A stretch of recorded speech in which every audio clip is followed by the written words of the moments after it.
The views, thoughts, and opinions expressed on this podcast are those of the podcasters and any guests and do not reflect the views, thoughts, and opinions of any of the sponsorships or affiliates of thereof.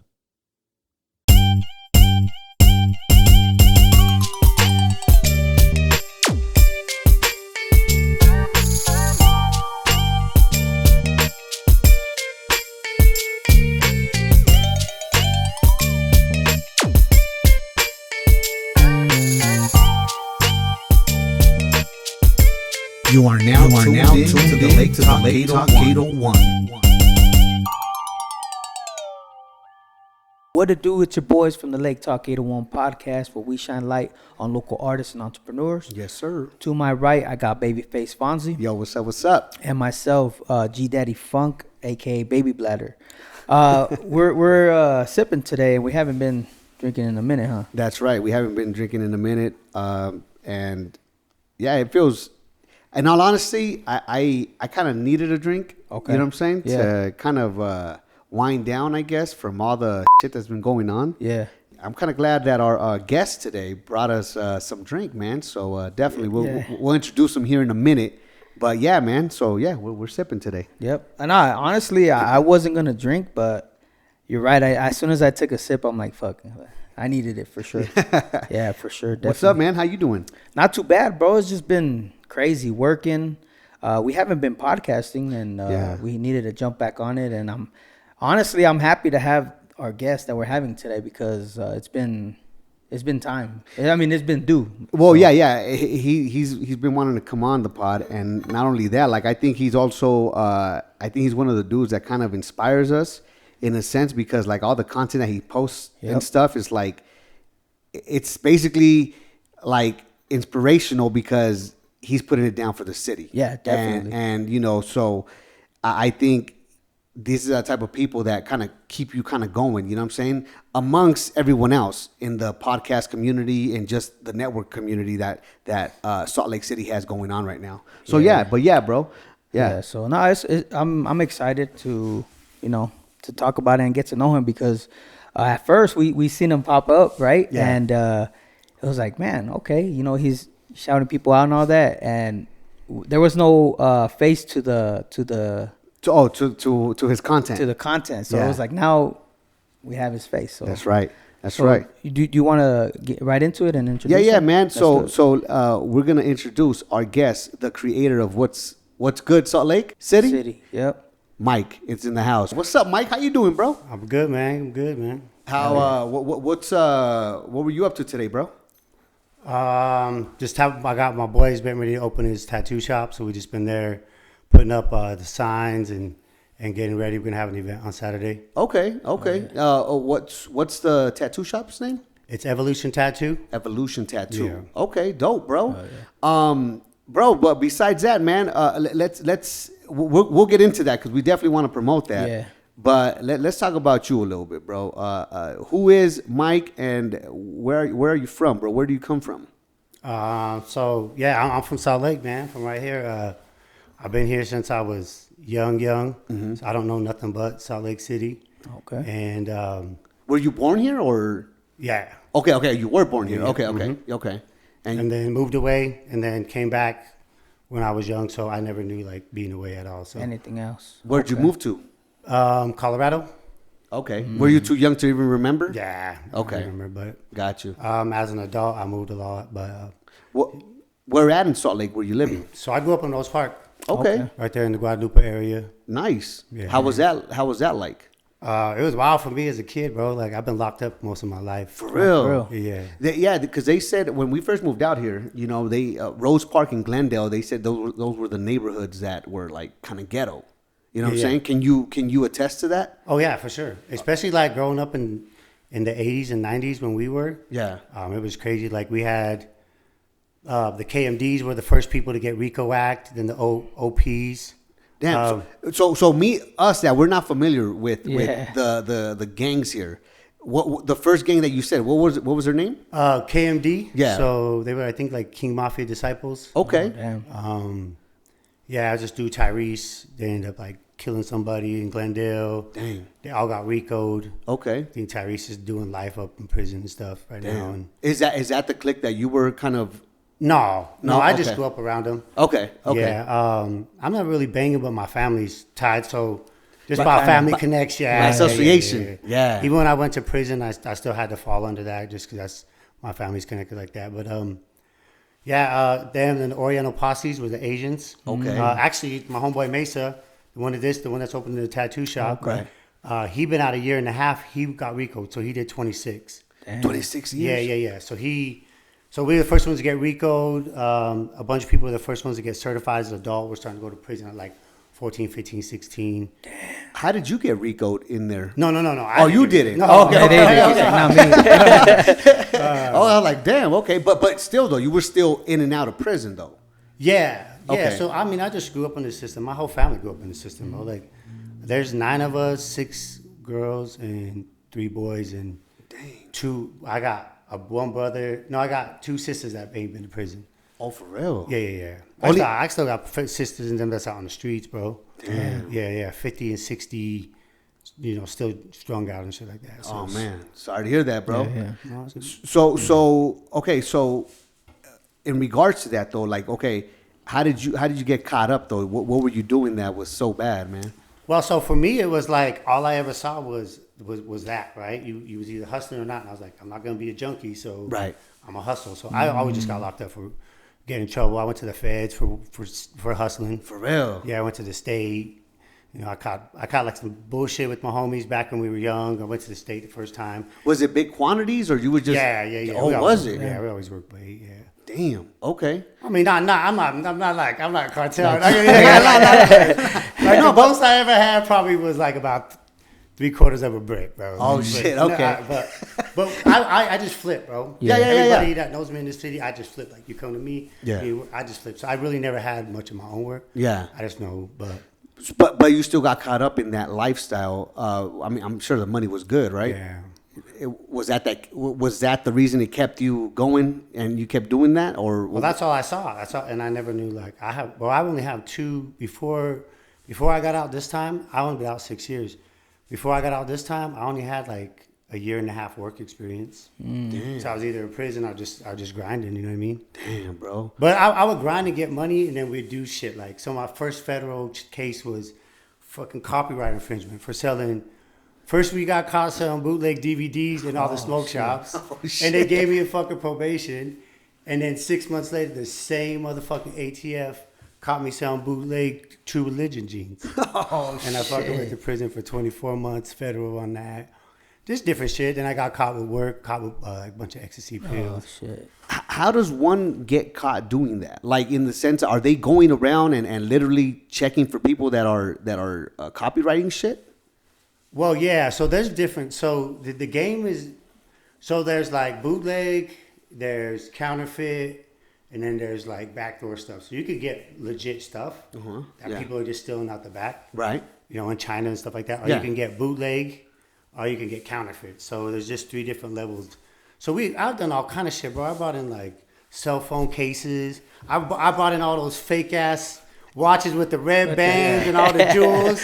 We'd go to the alleys in LA, Well, okay. and cop them, and then the dude would be like, "Hey, no, we're really working out in New York." Yeah. So I had everybody all. Look, We was getting it for like $8, bro. We was getting it for like $8, bro. Oh, shit. And we was selling it for $100. Damn. Yeah. So we was like, I've done a bunch of shit, bro. I've just been a hustler my whole life. That's dope, man. And that's cool, that part. But then it's messed up because, you know what I'm saying? Like, do you regret not doing it legitly? I mean, if I had the skills, it'd be different, all the resources, bro. But I didn't have that. You know what I mean? Well, I mean, when you talk about skills, what do you mean? Because, I mean, if you're a hustler, you're making money off that. That means you have some type of skill, right? Yeah. I feel you. But so in the game, it's so in the counterfeit game, the business model is called trending. Okay. So you go to Vegas and see what's popping in Vegas, and you bring it here. Okay. So I done like a temporary lip tattoo, fake. I done all that shit, bro. Damn. But it's trending. You go to LA. So we've had like, you remember the belts and the chains? Yeah. I had 2 spots in Valley Fair Mall at one time. Oh damn. But what happened is I'd hustle, I'd get the money, I wash it, but then once that shit goes, Yeah. everybody catches on, and it's like the Gen X's, right? Yeah. It used to be the swap meet, and then the Gen X caught on, and then Yeah. Picked up so from there. the money runs out, and then I Yeah. just go back to hustling, or you know what I mean? Damn. But I'm a spender too, bro. Are you? Yeah. I think a lot of people. I know I am. I'm a spender too. But yeah. Okay.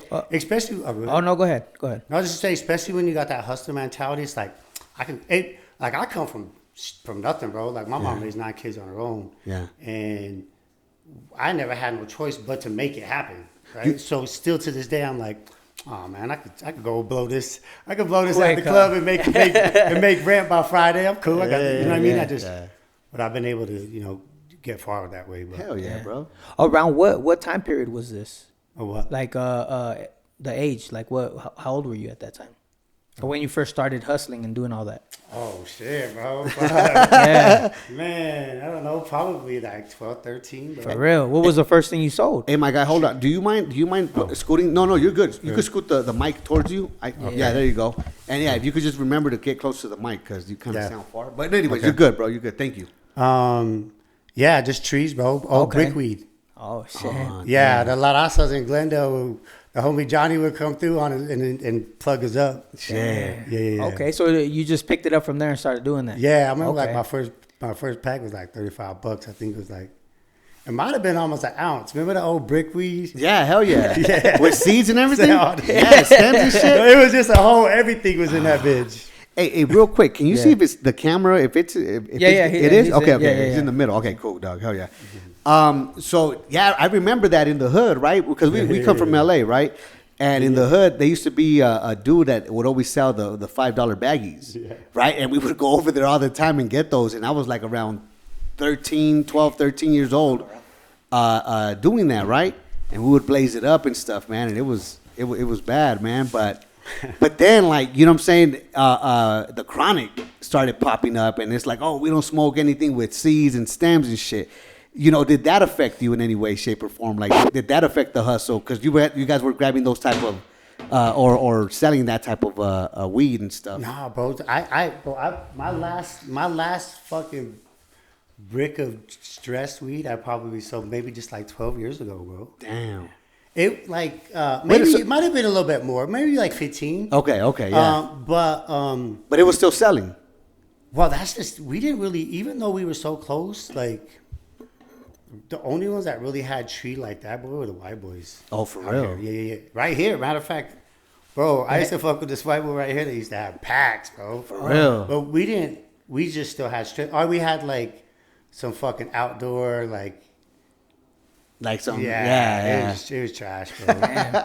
So the reason why I asked about how old you were when you first started, was there any like music that you were listening to that was from here, from Utah? Oh yeah, music like local artists. And Yeah. Well, so not really that was making me hustle, but there was this dude A-Train. He's still around too, man. Okay. I don't know what he does. Who else was around? Yeah, that's the only one I remember. Okay. Was he like pumping you up? Like, would you listen to him and stuff when you were hustling? While you were hustling? No, we was like, dude, we was in the exception raps. We was like NWA. Okay. I remember the NWA. Yeah, it was like probably one of our big. We used to cruise state back then. Yeah, that's crazy. Damn. Yeah. Okay. So there wasn't really not like I guess somebody that was popping that was kind of getting everybody like, oh shit, like let's From Salt Lake? Yeah. Maybe, bro. I just can't think of it. Yeah? Okay, Yeah. okay. The only one that I recall was A-Train. A-Train. Okay. But he actually was doing he got pretty. Pretty good. Yeah, so his pretty brother is Gil Medina. Okay. And he's, I think he does Live Nation here. He runs Live Nation. Oh shit, for real? Yeah, so Gil's always been Like doing it. Yeah. And on the low too. Okay. So let's go back now. So you were hustling. When's the first time you went to jail, or you got locked up? Like at what age exactly? Oh shit, probably like 13, bro. 14, 13. Oh damn. What'd you do then? I was just always in trouble, man. I fought a lot. What did you? But my family, my homies, we were always in trouble, bro. Stuff in school, stealing. We go in the mall and be jacking shit, just whatever, bro. Did you ever? Was there people from California? You know what I'm saying, that would come over here? Yeah, bro. That's what made you talk crack. For real. So we like growing up in Rose Park in Glendale. We just all fucked with each other, bro. Okay. I'm sorry. We just all No, you're you good. good. You could cuss. And then people started coming, bro. So the Job Corps dudes was really heavy, bro. Right. Because Job Corps dudes would go out to like is that Clearfield? Yeah, Clearfield up at Job And then Corps, when they'd be dealing with Job Corps, they pop into the city or pop into Ogden. Yeah. And then Cali. If you think of all the major gangs out here that have like longevity from, Back. they all have a California roots, bro. Like in Rose Park was 21st and Diamond Street, and that was out there. off of the fucking movie, bro. Yeah. Right? It was exactly off of it. And then, like the Bloods and the Crips. Yeah. That was all, dude. It was heavily like California had such an influence. Yeah. And there was young people coming out here. Yeah. And then they brought like the Sureños, the Chiques, and all them. But it was crazy because in like 4 or 5 years, we all went to junior high and high school and elementary together. And then out of nowhere, it's just like everybody's banging. Damn. And going to prison and like, Wow. yeah, it was crazy, bro. So you know how you said that you were kind of guilty by association, you know what I'm saying, or because of your family, you know what I'm saying? You had to pick a side or whatever. Did it suck sometimes? Like, you know what I'm saying? Trying to be cool with somebody and because I'm pretty sure not everybody was cool, right? Like you were not cool with everyone, every clique. No, but you know what? I still kind of got along with everybody because I was more of a hustler, bro. Okay. I was never like I did my shit, you know what I mean? Yeah, But yeah. I was more like trying to just plug everybody, you know what I mean? And Yeah. sure, there was certain people that wouldn't fuck with me because of family or stuff like that. Yeah. But for the most part, bro, I was always locked up with like the Polys, the Asians. Yeah. And my family's from Rose Park, so Oh shit. I was just always locked up with them. And even today, I still fuck with them really, really tough. You know what I mean? That's what's up, bro. Like you should. Is there a difference though from back then to now? You know that when it comes to networking, when it comes to like you seeing people actually, you know, collaborating, is there a difference now that there wasn't back then, or is it still the same? At least from your perspective. No, I think there's a lot of people who have really shifted their mindset, bro, because we didn't know no different. Right. And the dudes that was coming out here, especially like, actually, we was with one of the dudes he's 57. He's at Park Village. He came out here, and one of the dudes that brought it out here. Oh shit. And he was even like, we just came out and led you guys wrong, bro. Like he realized that. Yeah, we didn't, you know what I mean? And now there's a shift, bro, where there's a lot of people being like, nah, we don't got to be doing that shit, you know what I mean? Yeah, most def. How long were you locked up for? Like when it was like serious? So the longest I've ever did was 9 years. 9 years. But I went. That's a long time, Yeah, bro. no, Yeah. dude, and I was young. Yeah. The fucked up part is I got there when I was 19. Yeah. And I got out when I was almost 28. Shit. And that's, bro, it's to get that much, and I got longer. Was it a petty crime? Was it was it a serious crime? Violent, it's a robbery. Okay. And It adds up though, right? Like Yeah. if that would have been your, I don't know, first one or second one, it would have been less. But by that time, I had been through everything in the juvenile system. But I've been through like detention a bunch of times, O&A, which is like you get into the system, and then Decker Lake, which is like a juvenile prison. Okay. And I was there twice. So yeah, I had exhausted the system, bro. I only got that amount of time. Yeah. Like most people do like 4 years on that. Yeah. Okay. But I got that amount of time because my fucking shit was fucking crazy, bro. Damn. So while you were in there, or actually, what made you like? Did you change after that when you came out? No, dude, not for like 3 or 4 times. So Okay. what happened was in 2008, I got out and immediately was like back in the mix and caught a case, but I never got charged. And I made it off parole. Never been off parole since I was 13. Damn. Moved out to Vegas, graduated college. Got in. I had a studio out there. I was producing music for people. Oh, you make beats? No, I engineer, bro. Okay. Yeah. Cool. Hell So yeah. That's dope. my undergrad's music production, recording engineering. Hell yeah. Oh, damn. I didn't know that. Okay. Yeah. That's dope. Yeah, and then they came and arrested me in Vegas. Oh, Yeah, 6 years later. Utah did? Yeah. But by that time I had been free, bro, and I was working, and this white dude, he just took a chance on me, bro. And he let me move up in the company. So I was like, fuck, this being free shit's kind of cool, man. Like I really to that point, bro, to 36, I'd only probably been out 6 months at the most at one time. Wow. Yeah, so so you were in there longer than you were out. yeah. For around that time, yeah. And so when they actually arrested me in my fucking at work. Fuck. And I bailed out and I went back and he's like, look, man, just take care of your shit and I'll hire you back. So I went back and I was just like, bro, I went back and I got my time. They gave me 5 years. And I just told all the homies, I was like, look, man, I'm gonna lay down, I'm going home. And I'm done. And they all supported me, man. I saw a lot of these dudes that I'm out fucking with right now. Oh, hell yeah.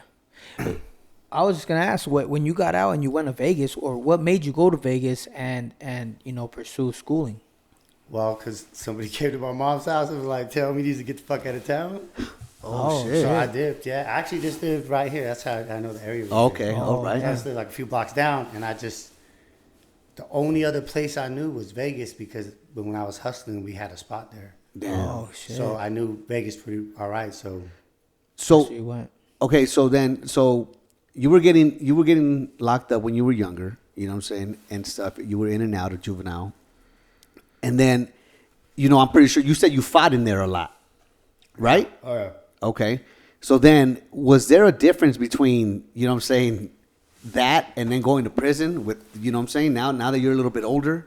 Fuck yeah, dude. Yeah? And was it, what was the experience for you? What were the differences that you recall? Well, I think as kids, bro, in juvenile, we're just scared, bro. We're just trying to figure out, like, What the fuck's going on? We're put in situations by our homies just because who we associate with, and we're just all kids trying to figure out. In prison, bro, there's 30, 40-year-old dudes that are doing life that are just fucking mental savages, bro. They're just fucking predators, bro.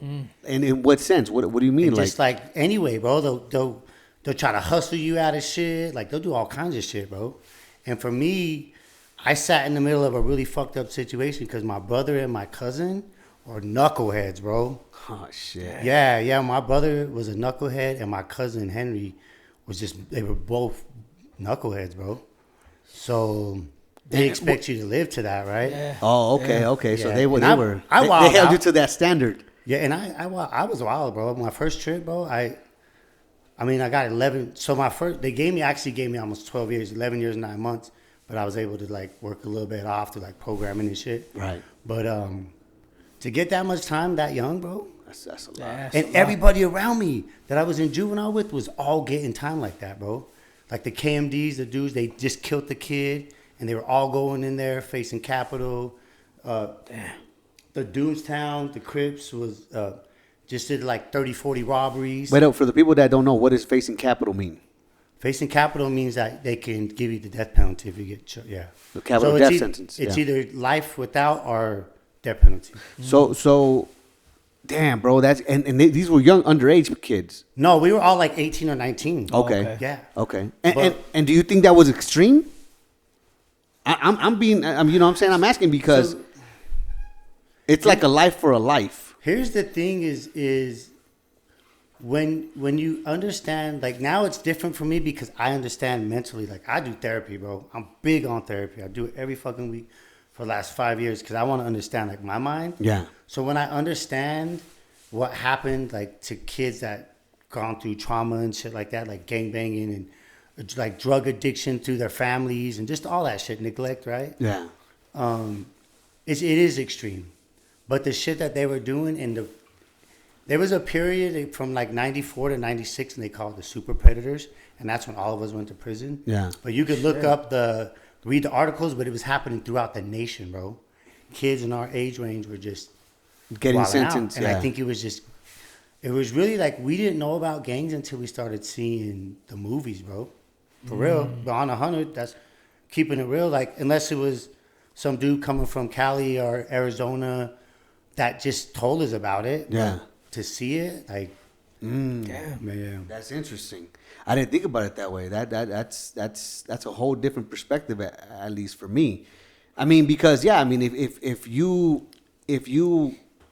kill someone, right? Especially if the person's innocent or whatever, right? And I don't know the stories of your homies or nothing, bro. But I'm just saying, like, you know, that's the first thing you think about. Someone killed somebody. Why'd they kill somebody? You don't know the whole story, right? But then we're so quick to judge, like, well, give him the death sentence. You know what I'm saying? Kill him. But you're right. I never thought about that. Like, what's the issues behind all this stuff? Like, in your situation, you say that you were raised by your mom, no father. No, well, not my birth dad. Okay. I didn't know my birth dad till I was way older. But there was a man in my life. Like, my mom was married. Did it make a difference? Well, we were the stash house, bro. Oh shit! Yeah, so my family's crazy here, bro. So Shit. My uncle used to own all the bars up and down State Street, the 7-Up. If you know people who've been here a long time, the Annex, but they hustled. Damn. That's how they did their shit. And because my mom's husband, he owned a few apartments down in Salt Lake. Yeah. But we were the stash house, bro. So I just saw a different type of shit. You know what I mean? That was like a whole different life. Yeah. And then, like, when I stepped off my porch, and I saw, like, because we had, like, a big influx of people from Mississippi and all that coming in, you know what I mean? And bringing, not really gangs, but a different level of poverty, bro. Yeah. Like, they lived. So we saw that, you know what I'm saying? Like, So that's all you knew, yeah. That you know what I'm saying? and we weren't. I didn't know that we were poor, bro, until, like, just a few years ago, just because we always had more than everybody else. Well, shit, we didn't really have shit either, bro. Damn, my sister was a booster. That's how we got clothes. What's a booster? Where they go to the malls and be jacking clothes. Oh, shit. Or they'll pull up, like, in a car and they'll steal the whole rack. Oh shit! Yeah. Damn, my Or God. she still packs the cigarettes. The cartons of cigarettes. They go shit. sell them at the bars for like $10. Did you ever meet your pops, your real pops? Yeah. Okay. Yeah. And how was that relationship like? You know, I feel like it had potential, but in my mind I was just angry, bro. So I didn't really give it a chance. You know what I'm saying? Got you. Is he still alive? No. R.I.P. to your pops, bro. Rest in peace, man. But okay, so you never gave it a chance, but you kind of regret it because you kind of said, like, you know, you kind of regret that, right? Or not really? Not really, man. So for me, my life is crazy, bro. So I'm a big believer in God, bro. 100%, bro. Amen. I'm not ashamed. Like, I wear it proudly. When you say God, you mean Jesus? Jesus, God, Okay. all day. Okay. Like, bro, Amen. 100, bro. I go Amen. to church. I know that everything that I am and everything I have right now is all God, bro. So That's what's up. I just believe it all happened for a reason, bro. Like, I was tough enough to make it through prison, bro, mentally. But the shit that I'm doing now, bro, it's all worth it, man. Hey. 100, bro. Like, Hey. So go ahead. When did you kind of realize that and kind of like said, this is it? Like, I'm going to go on a different path. so this last time I went back to prison, they was on AB rec. Sureños, Norteños was on AB rec. And I went in there and the homie was like, you're in the middle of a battle, bro. Oh, because you had a I was like, pick. what do you mean I'm in the middle of the battle? Like, Yeah. he's like, oh, the homies. Because my family, they weren't Sureño or Norteño. Yeah. But in the time I was gone, they became Norteños. And I was like, and he was like, it's too late, bro. They saw you walk. So I was like, Damn. so I started programming at like doing a substance abuse class. Yeah. You know what I mean? Mm-hmm. And the only way you could chill and stay there was to teach classes. And I started teaching, bro. And all the homies would come to my classes, like all the the polys would come because we just keep it 100, bro. That's what's up. Like, hey, we just got to get this little hour, 2-3 hours a week.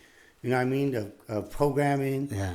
And they would come and we just chop it up. Hey. But I started to see there was something there. And there was these dudes that had this program and they ended up leaving the program in my hands, bro. And I started teaching it and I was like, motherfuckers was relating to it, bro. So I was like, shit, man, there's something here. So You stuck with it.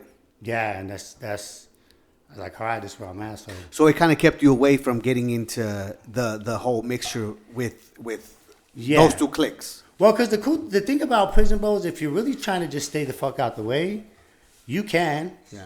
But it's like if you say you're gonna stay out the way, then don't be gambling and don't be at the stores type shit. You know what I mean? Damn. And I gave back, bro. I told all the homies like, look, bro, I've been out. Yeah. I know that there's fucking we could be out. So Yeah. That's yeah, what's up, for bro. me. So it's kind of just and that's kind of where I'm at today, bro. I do a ton of shit. But so that was it. That was one of the differences too, right? That came with time, I guess. That all of a sudden there's cliques that you have to either, you know what I'm saying, run with or not run with. And this is like, I'm talking about like from juvenile to prison. You know what I'm saying? It's a big difference. Well, you could even get in the prison. The politics are so intense that you guys just being from LA, bro, or from California. Yeah. If you're associating with Southsiders, Yeah. and you know what I mean, you break bread with them, Yeah. you're in the That's car. it. You're in the car. Yeah, You're in yeah. the car, bro. Yeah. They're not gonna look at you. The other side is not gonna look at you any like, oh, these dudes are just from LA, like Yeah. they similar. Nah, bro. It's It like don't. you're in there. And even with me, bro, just like family, Yeah. You were they don't give a associated. fuck. They're Yeah. like, Damn, so bro. a whole bunch of shit, and even like just being in a room, being roommates with somebody from a different hood, Yeah. and their hood cracks off, just because you're in that room, like it's crazy, bro. The politics are, they're very strong, but they're also very fluid, based on what needs to happen. You know what I'm saying? Got you. It kind of, you know, as Mexican as a race, you know what I'm saying? As a, well, they say Mexican's not a race, right? But you know what I mean. As a people, you know what I'm saying? Like it's very interesting when it comes to those politics, prison politics, because they do bleed through out into the street as well. You know what I'm saying? So it's a very thin line, man. And here at the Lake Talk, we try to kind of shy away from those politics and stuff, and even speaking on that so much because I know that, you know, at least for me, I respect the streets. Yeah. I know what type of shit could come with that. And we're a business, we're trying to grow, right? Yeah. But at the same time, though, you know, listening to a story like this, because you're caught in the middle. Yeah. You know what I'm saying? You're like Malcolm in the middle, bro, like straight up. And it's like, I mean, I don't know, how do you feel it could change? Can it change? What's your take on that? Well, I think now, man, I think a lot's changing, bro. With these guys, day one, they're a bunch of polys, bro. Yeah. Like, I used to didn't fuck with, and then one of the dudes is the blood. Yeah. Damn. But what they're doing is they're kind of breaking that. It the could barriers. change, bro. It could change. Yeah. 100%, bro. I mean, you kind of could see it changing somewhat, right? But then there's certain people and some people that kind of don't like that idea. I'm sure of it. You know what I'm saying? Because there's been losses. You know what I'm saying? From both sides, from all sides. Mm-hmm. And so, like, I understand that too. But man, at one point, it's like, man, we got to change to make a difference, right? I think once you get to know that somebody on a personal level, bro, it changes. Because I don't like. The only reason I ever had to like fall in line with that kind of politics is because I was in prison. I don't agree with half of it, bro. That's why I couldn't be like, yeah I'm gonna be this or that. But because like I mean, I want to fuck with who I want to fuck with. You know? Yeah. Right? Yeah. No, it's you know, I hope the best for anybody going through any type of situations like that. Because, dude, in prison you're really, really forced to. You can't think for yourself, bro. You don't get that choice. Damn. You think based on whatever situation you're in at the moment. And it changes. Federal prison is very different. Yeah. And the politics on that yard could change based on who touches down on that yard. Damn. Yeah. It could change that quick, like presidential, bro. Yeah. So you know, talking about change and stuff, right? Like you got into this program and you were in the middle. You were like, okay, give us more insight on what you were doing. You know what I'm saying? Exactly. And did you meet anyone that you kind of helped out as well while you were doing what you were doing in there? Yeah, no, for sure, bro. So, yeah, I started teaching that class. It was called Real Transition or something like that. And I just told people, like, when I get out, man, hit me up, and you know, if you whatever you need, like, I'll try to help you get resources and stuff like that. So,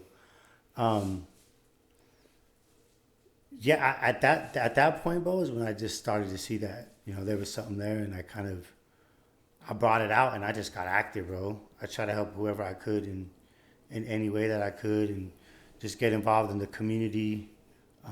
Because the community, I feel like the community is very important to you. It's huge, bro. Yeah. I mean, not just through my platform, but I sit on the board of NeighborWorks. I sit on the community engagement community in Guadalupe area, which is Rose Park. I sit on the YouthWorks committee. I go into Decker Lake, which is a juvenile prison, with some of these other guys. Yeah. I'm able to get guys that have actually been locked up into spaces. Entrepreneur, I took the homeboy Albert. He has Regal Barbershop. Okay. I took him in there, and he taught him about entrepreneurship and all that shit. So That's dope. yeah, man, I've been able to, like, luckily get into those spaces, and it's crazy because I knew I wanted to get out and, like, help people, but it's dope that I get to help people in my hood, bro, or people getting out of prison, bro. Most definitely. Because it's like, if anybody else that I could help, that would be the ones, you know what I mean? So, Yeah.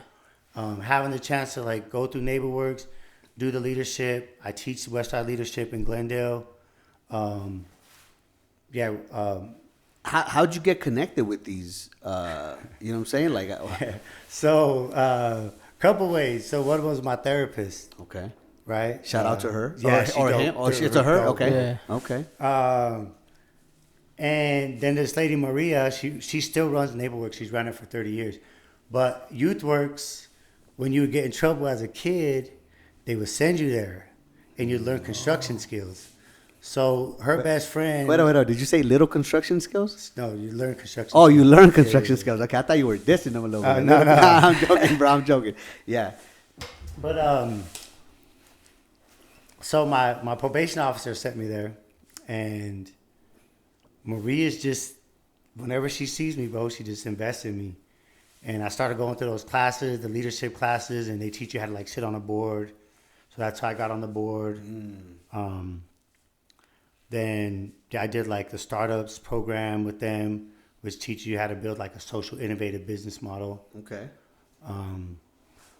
Yeah, and she got me in the community, bro. Really, like, active, really pushing stuff. Yeah. A lot of that stuff, I really don't show a ton of it. But, yeah, like... Why is that? Well, I'm building out another platform. Okay. That's going to be concentrated directly on that. Yeah. So, like, side note, like, What's Good Salt Lake City was more of a, like, how do I learn social media, right? But I'll tap into that. But I'm really not the type of person, bro. Like, I just do it out of my heart, bro. Yeah. Like, it's never really. There's no agenda. No agenda, bro. Nice. Like, no agenda. And with the community work, that's, like, the biggest thing you gotta do, bro. But yeah, she put me on, and I was just like, well, man, like, cause I got fucked up charges, bro. I got all violent shit, like violent or drugs. Like, I don't got no, like, fraud or theft by deception, like. And I was like, if it could happen for me, bro, it could happen for anybody. So now, how do we figure out what the process is, and how do we expedite it for anybody coming out of prison, anybody getting out of juvenile? Is there ever any time that you kind of beat yourself up? Like, even now, because I mean, I'm pretty sure I do it sometimes. I beat myself up, like, damn, I could do this better. I could do this better. Like, how did I get into this situation? Like, do you regret things, basically? Not really, bro. That's what's up. I get on my ass, like, when I go turn up, and the next day I, like, can't do shit. And I'm like, damn, man. Yeah. Yep. And it's more of like, damn, I could have been productive today. I'll beat myself up, but then I just that's all right, cool. I give myself, like, a small moment, like, okay, an hour, whatever, get in your feels. Yeah. Go smoke a motherfucking joint and just get back to business, bro. For real. That's what's up. Oh yeah. That's what's up. No, but I'm like anybody else, bro. Like, I ain't no different, bro. I found out my recipe, bro. What works for me. Yeah. I'm single intentionally. Okay. I ain't got the time. Like, I'm trying to figure out Yourself. what is the maximum potential I could be, right? Damn. And I know, like, in a relationship, bro, like, I see how we perpetuate fucked up shit, you know what I mean? Like, we transfer, like, our past relationships. And I don't feel I'm at a place where where I won't continue to transmute that. So like, but plus, I just ain't got time, bro. Like, I think that's smart, bro. Because you could mess up a whole family, right? Like if you create a family, you could mess up a whole family. Whole shit, bro. Yeah. You could keep the same patterns Cycle. that same cycle going exactly. So that's dope, bro. That's dope that you're doing that you do that intentionally. No, bro, it was the best thing I ever did. It sucks. It sucks. I get lonely, like, but I could do whatever I want to do all the time. It's what I want to be doing. Yeah. And for so much of my life, bro, I did whatever the fuck. Racked in when they told me, ate lunch when they told me. Shit. But I tell you this much though, when someone comes into your life, 100, bro. I'm pretty sure you're gonna be like, oh hell yeah. No, because I've had it, bro. Yeah. Oh yeah, I've been blessed. Okay. I've had one fucked up relationship, but no, I've had dope ass women, bro. The girls all like, Oh, wow. yeah. No, but I mean, like, when I tell women, it's like I've been loved by some amazing women, bro. That's what's up. But so I know, you know what I mean? Yeah, you know what it is. Yeah. So when it comes to 100, bro. But right now, bro, I just want to see, like, if I got this far, and I just been half-assing it, bro. Well, that's dope though, because you wanna reach your full potential. You say you've been half-assing it, bro. I feel the same way. I feel like I was talking to my boy Dre Rock, and I was telling him, bro, like I feel like I could take over the world. Like, you know what I'm saying? There's moments where like and I say when I say I mean we, and we could take over the world, right? Like it's like, man, there's so much to do. Yeah. We at least me, I put this in my head that we have so little time, but we have a lot of time. You know what I'm saying? I mean, don't get me wrong. One could die, you know, in a few minutes or whatever. People die every minute, but still though, like while we're here, let's make the best out of it. Let's push ourselves. You know what I'm saying? Push our limits. And you saying that, like, man, like, you know, you have passionate sometimes, but at the same time, you're doing it though. Yeah. No, I know I'm going, bro. When I get them moments, when I get to sit back, and I got a moment to breathe, it'll be probably just me by myself. I'll be smoking, have a little bit of whiskey, and be like, all right. But no, we'll like back to you guys, bro. Like, I probably started fucking with you guys one of the first. Oh shit. You know what? I ain't gonna say that I noticed that, but I kind of did notice that. Yeah. So how West Good Salt Lake City started was, I was in an entrepreneurship program. We had to create a brand and monetize. But I lived downtown, so I was always going to rooftops. Right. And I monetized. I got Woodbine, which is Drift Lodge now. I got them to give me $25 to shoot content or every type promo? Beer, promo? Yeah. Oh, every time. Okay. Yeah, and it was just, I was just like, hey, this is what I need to do. And dude was like, got you, bro. Cool. And I monetized, and I started to monetize. But then I kind of went away from that, and I started like, I was always out in the local scene, bro. And everybody's like, what's your Instagram? What's your Instagram? I was like, But my friend, Diana, she thought you were her cousins. She thought we were her cousins? UA the Duo. That's her cousin. So, but they had we had them on. But they had a podcast before. Oh, did they? Yeah. I didn't know that. But oh, yeah, they did mention that, right? So then I started fucking with you guys. But no, when you say you guys can, bro, like I going through prison, bro, you learn how to judge motherfuckers, man. And like I fuck with you guys from the jump, bro. Hey, no, for real. Like I not only like get mad love for what you guys do, but can you get closer to the mic? My bad. Thank you. No, you're good. Thank you. Not only got mad love for what you guys do, but in the city, but the energy you guys got is dope. Thank you, man. We appreciate that a whole lot, bro. Yeah. I know it was dope, bro. Like you know, you reached out and you know you reached out and you were like, hey, let's have a meeting. You know what I'm saying? So you took us out to eat. We appreciate that, by the way. Yeah. And you know what I'm saying? We got to return the favor, as a matter of fact, and we will. But you know what I'm saying? It was dope getting to know you and just you share the same kind of vibe that we do when it comes to like supporting everyone in the city. You know, we're what Dre Rocca, he said that we're transplants, you know what I'm saying, from from California out here, right? And we are. I totally agree with that. But at the same time, it's like I know that as soon as I moved out here and I started meeting people, you know, I was like, man, this city has a lot to offer. Yeah. And it just we need to like do it the right way and do it with care and with, I don't know, just some type of preparation when it comes to planning everything out and getting the right people in the right places to make the right moves. Mm-hmm. And I think you do that for the city, bro. In all honesty, I think you show love to the right people and stuff. Has there and I say this to say that, has there ever been anyone that you show love to that you're like, oh damn, I probably shouldn't have showed love? Has there ever been any type of negative energy with people that you have met? No. I've had one dude say a negative comment. I did the homeboy David. I did it in his car downtown. He had like a 72 Monty, and one dude was like, I feel bad for the kid in the back. But other than that, bro, I don't regret, because for me, I find people, bro. I love when I find anybody that's like a person of color, bro. Yay. Doing cool. Anything. And I'll share somebody if they got 25 followers, bro. That's dope. Because it's not about, for me, it's all about like, I recognize the work, bro. Yeah. I do. I put the work in, so I recognize the work, bro. I recognize the courage it takes. Yeah. Like the consistency, like you guys talked about, like you guys got a ton of stuff going on, but you're still trying to push through. Like what you did with Santo and them guys, just little things like that, bro, are what keep it going, bro. Yeah. And you know, being that like we're Salt Lake, like for me, I will never go outside of Salt Lake, right? I don't want to. Okay. So it's just like it's just monetizing here. Yeah. And it's easy, bro. Mm-hmm. And we want to show people like how do we get to that space, right? Yeah. Definitely.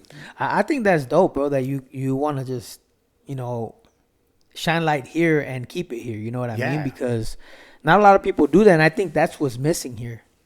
You know what I mean? That's what's kind of missing for somebody to just stick with it and keep going until it happens. I mean, I know. What I was gonna say, I know you're not specifically just talking about music or entrepreneurship. Okay. Yeah. But I'm just talking about you know his lane.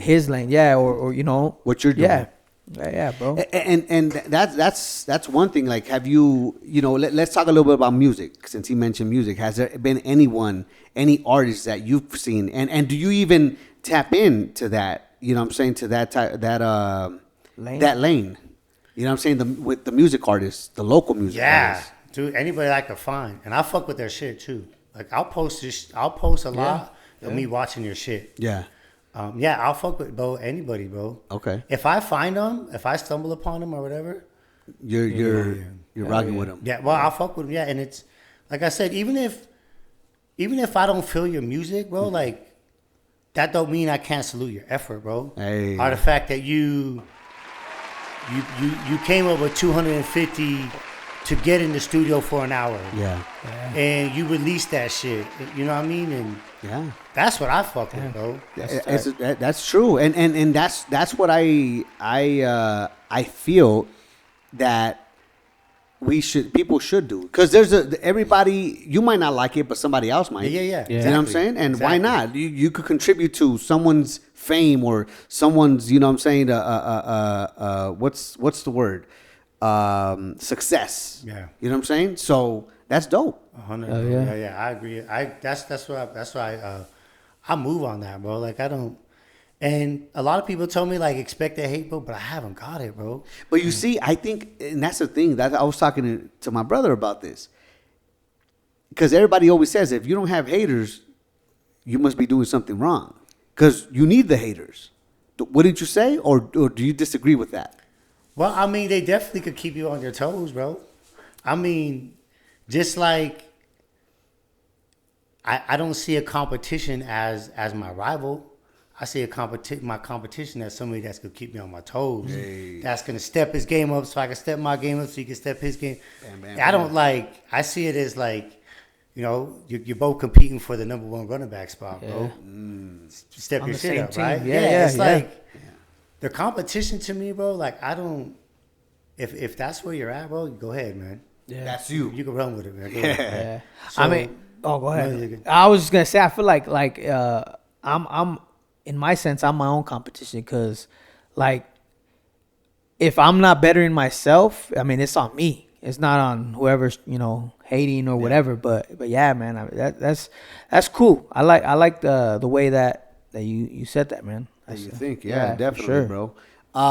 Okay, so let's go back then a little bit. So, your family, you know what I'm saying, is your stepdad has a bunch of, businesses out here. Mm-hmm. You got the stash house. In regards to that, like what role did you play around that time? Nothing. Okay. I was just a young kid riding my bike. Okay, that's it. My first sack I got from the homie, bro. My family wouldn't put me on. Yeah. So when it comes to drugs, what was the first drug then? Was it weed? That I sold? No, that you Used? Yeah. Oh yeah. You use weed? Yeah. Oh Okay. yeah, I still Yeah. Okay. Well, of course. Yeah. Okay. Did you use anything else? Yeah. Yeah? So I've done I really got into rave. So I used to hustle pills from LA. Oh yeah. So then I got into raving and shit. Yeah. That was the first time I was out of prison. I was 28. Yeah, so we started hustling the ecstasy pills. Well, So we'd be all at the raves and shit. Lucky 13 or All what that rave? shit. Oh, Everything, okay. anything that's out there. Damn. Then I was like, I'm barely breaking the habit of wanting to go out and do that shit. But Yeah. like me and my homies go out, we turn up, do some lines. But Okay. I never smoke crack or meth. Thank God, because dude, all my family's a battle with that shit. You know what I mean? But I just like I done party drugs. Okay. Ketamine, all that shit. Yeah. Well, that's dope, bro. Yeah. I mean, I think you're here, you're alive, you're well. That's what matters. I'll tell you what, bro. Ecstasy changed my life, bro. How? Because in a good way or in a bad way? In a good way, because ecstasy was the first time I saw people in crowds showing genuine love to each other. Okay, but let me say this, kids, if you guys are listening, no, what I'm saying? We're not advocating no ecstasy, but that's true. I've noticed that, what I'm saying, when people are in ecstasy, they show a lot of love. They're all lovey, lovey-dovey. So how was that experience? Keep going. No. It was just cool. It was just genuine people had genuine concern. Yeah.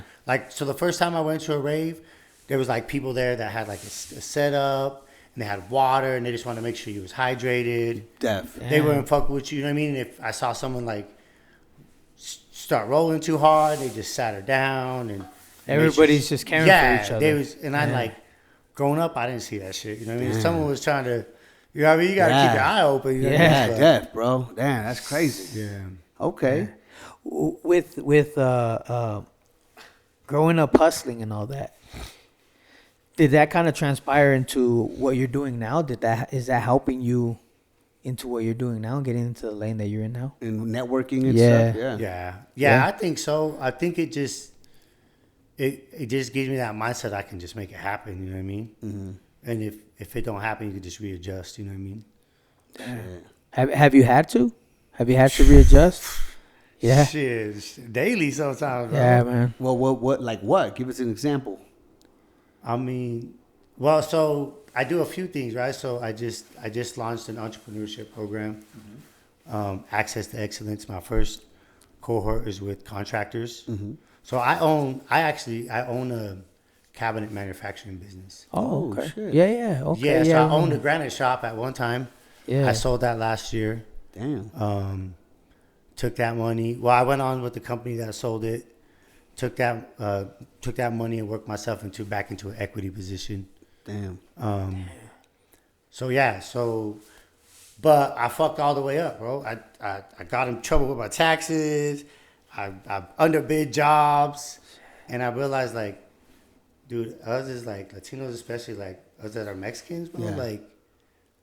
80% of our people are contractors. Yeah. And most of them are fucking up in the first year.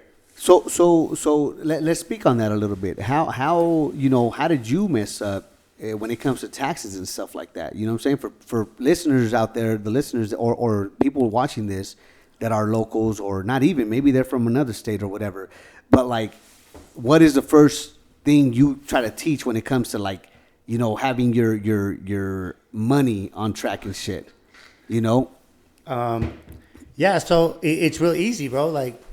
The first of the year, I sold a bunch of jobs. Mm-hmm.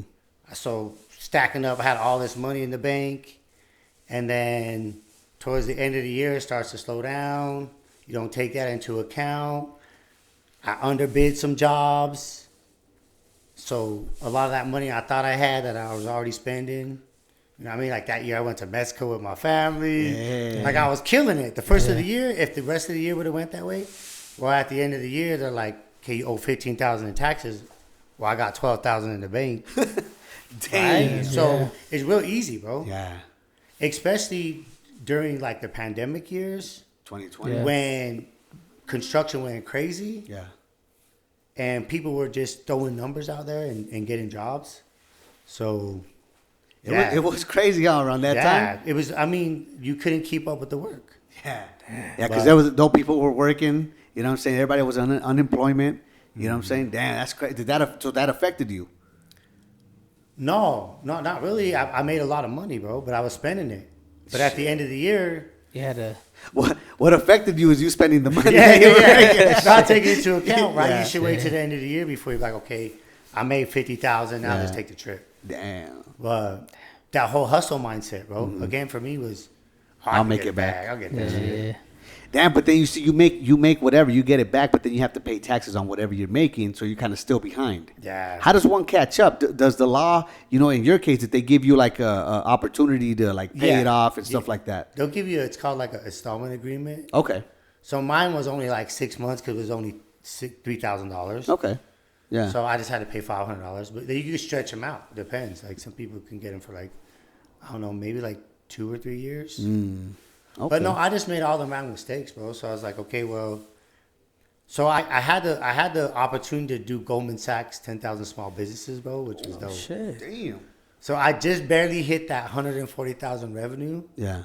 that it took, and I went in there, and it was crazy, bro. But it taught me what it takes. So I was like, you have to create a new revenue stream. So I was like, well, why don't I just teach people, How to do it.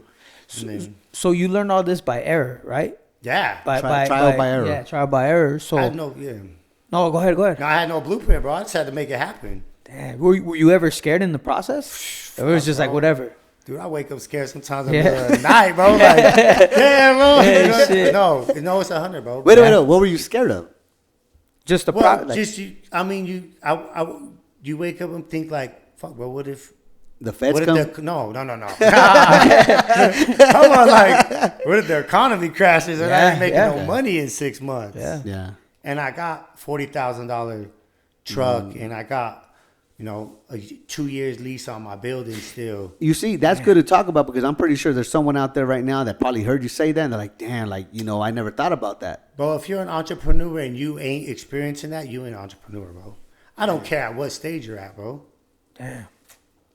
Yeah, like I just sold for $600,000, bro. Yeah. Is what we made off after shop. Damn. And That's dope. but the thing is, it's still like you put that back into another business, bro, that you're just hoping it works. And what if it doesn't? Then you're asked out? I mean, thank God I ain't failed, but they say the average person fails like 3 or 4 businesses, bro. Right. So it's just being able to pivot, bro. But no, bro. Every day I wake up stressed out. Like me and the guy that I'm with, man, he's like, we don't look like we're gonna hit what we need to cover goal. this month. Yeah. And we're both stressed out. But then at the end of the day, things start to fall through. But Yeah. that's just the entrepreneur, bro. That's just like with content, bro. Yeah. You don't know if it's ever gonna hit, bro. You're Yeah. just like, I'm just gonna keep pushing through, bro, and then Yeah. that's what it is, bro. That's the only thing that separates people from successful or not, bro. It's just, for me, I just knew I wanted to stay out of prison, bro. I didn't care I didn't care if I had to make $15 an hour and live in a 1-bedroom apartment, bro. So I was just determined. Everything came out that, but then it taught me, bro. Like, even with Instagram, bro, I'm probably the most goofiest post. I don't know what the fuck. Sometimes I'll be turning up and post some shit and be like, damn. Like, I shouldn't have done that. Yeah. But I know that consistency and relatability and connecting with that audience is what pays off. Right? Yeah. Same with this is right. Like, it's just being persistent, but with anything you want in life, it's like. Yeah, you might great saying. I think I'm gonna do a shirt. It's gonna be say persistence beats resistance. Don't take that from me, and it's true. No, you know what I'm saying. Persistence beats resistance. There was at one point there was a girl that I was hollering, back in the day, and she's like, "Why do you always keep on, hollering at me? You know what I'm saying? Like you're so persistent." I'm like, "Cause persistence beats resistance." And she never hooked up. She never. She's like, stupid. That's funny. Nah, I'm kidding. Nah, I did hook up, but you know what I'm saying. The reason she hooked up with me, she said, because of that. Because I was persistent. Yeah. You know what I'm saying? So I took that same model and I apply it to everything I do. You know what I'm saying? At least try to. Sometimes, I defeat, or my brain, it's defeated by the negative thoughts. You know what I'm saying? So it's like you give up, but majority of the times it's like, okay, we could do this. Let's figure it out. Let's be persistent. Let's be consistent and see how it turns out. And majority of the time, it turns out good. Yeah. So, yeah. Well, when you got out, did you have a mentor? Somebody was like, hey, like this is what you do, or anything like that? Yeah, so here's the crazy part, bro. So I had two different experiences. The first time I went, I didn't have no good, positive people. The second time I went back, I had like my pastor and my church. My pastor came to see me all the time. Oh, wow. My church, a couple people from my church, and I had that support, bro. Like, yeah, go ahead, bro. Yeah, I had a solid support, so that's what made a big difference. A big difference, yeah. Definitely. Yeah. What was your family not, not in a good place to do that, to be the ones to visit you, to be the ones to encourage you, or?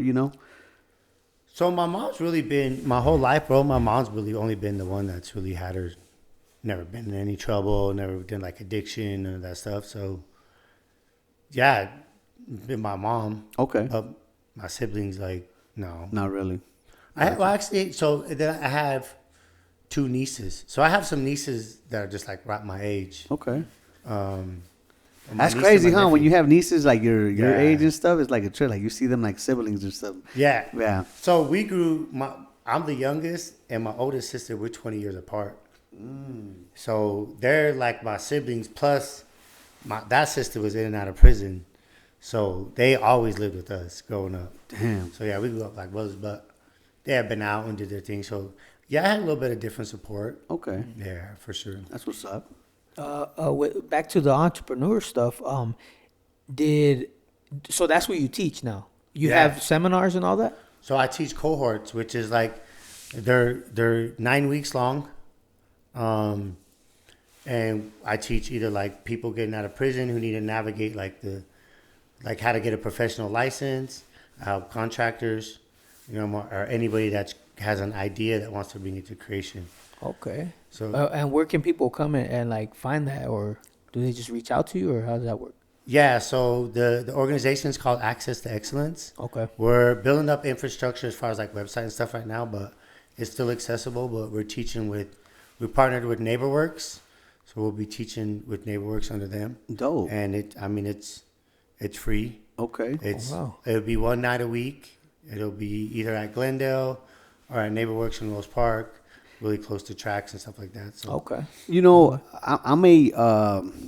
I'm a what's it called, like cautious person, right? And when it comes to bringing ideas to people, I'm pretty sure there's people like me as well that are kind of like sketchy. You know what I'm saying? Like, man, should I do it? Should I not? What if they take my idea?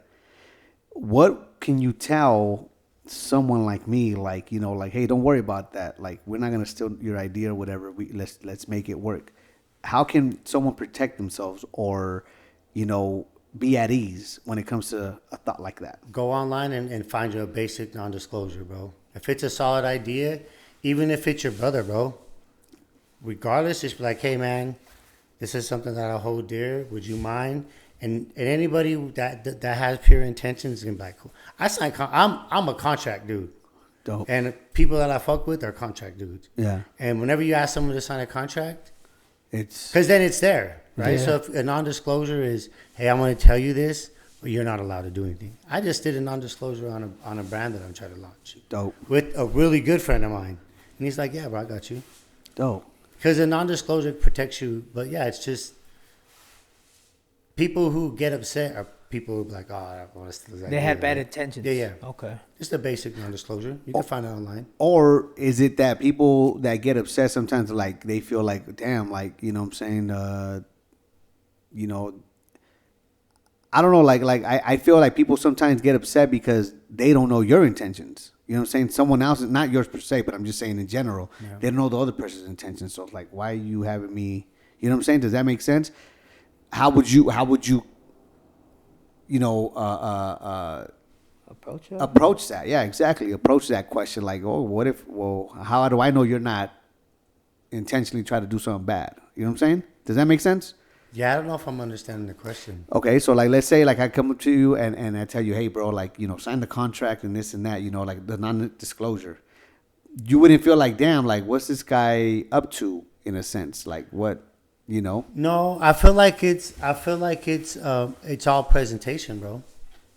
How I present you, like, hey, bro, I got this really good idea, and I'm not saying, but I'm asking anybody, just, you know what I mean? Yeah. And I really trust your opinion. I really trust your advice. I like this, and if it happens to turn into something and you have a part of it, then we could work out a deal or whatever, right? Dope. I get that.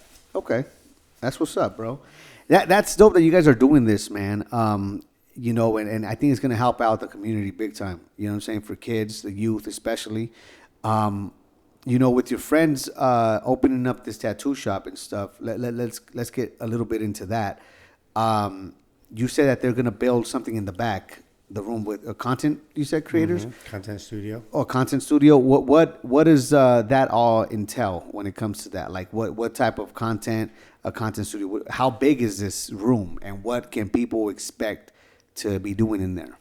So it's about 2,000 square feet, and if you are interested in see it, it's going to be open on Saturday. They're actually going to have a whole concert in there, but they're going to set up and they're going to have.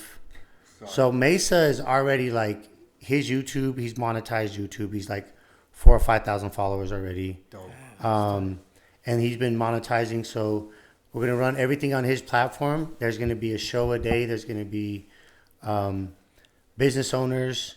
There's going to be college or local football players, like high school, local artists. Every day is going to be something different. Hey. And then during the meantime, if you got an idea and you're willing to sit in there and push play and make it happen, it's open. And then every Wednesday we're going to be doing a resource fair because we're a mile and a half away from the Federal Halfway House. We're a few blocks away from the State Halfway House on 9th West. We're right by APMP. We're right by the Federal Courthouse where they check in. So they come by Wednesday. They can get some food. We're going to give them a little gift card. And we're going to say, okay, do you want to be a tattoo artist? Do you want to be a musician? Do you want construction? Like, what do you need to do? And then try to get them in the right place to... That's dope, man. Yeah, that's awesome. That's dope. So there's a lot of cool stuff coming out, man. Like, is there ever a time like that, you know, I mean, are you going to be using this place? Yeah. You definitely. Yeah. Okay, that's what's up. And it is not going to cost anything for people to come in and do it? I mean, come in, man. If you're willing to add value, bro, like you're welcome to come in. Dope, man. Okay, that's what's up, bro. When it comes, go ahead. No, go ahead. No, you go ahead. When it comes to like going to speak to kids at like Decker Lake, like you said, right? Have you ever like encountered somebody that reminded them of you? Yeah, reminded you of them? Yeah. There we go. Yeah, all the time. Bro. Yeah. Reminded him of him. Yeah. No, yeah. It's interesting because you can see a little bit of you in almost all the kids, bro. There's a few kids you're not gonna relate to, right? Yeah. Like, but for the most part, you hear their stories and it's a little piece, right? Because like growing up poor, bro, growing up in the hood, the story is the same, bro. It's just the details that change. Yeah. You know what I'm saying? Like, yeah, you might have had your mom and your dad in the home, and this might have been single, but you might have been experiencing abuse, domestic violence, right? Everybody's just story is just a little bit the same, but I think like the experiences we have and stuff like that are pretty similar. That's dope. I think just relatability, right? Is like, how do I find a common ground with you, so I could connect with you? So now what I tell you got a little bit more value. You know what I'm saying? Most def. And how often do you guys go and speak to the kids?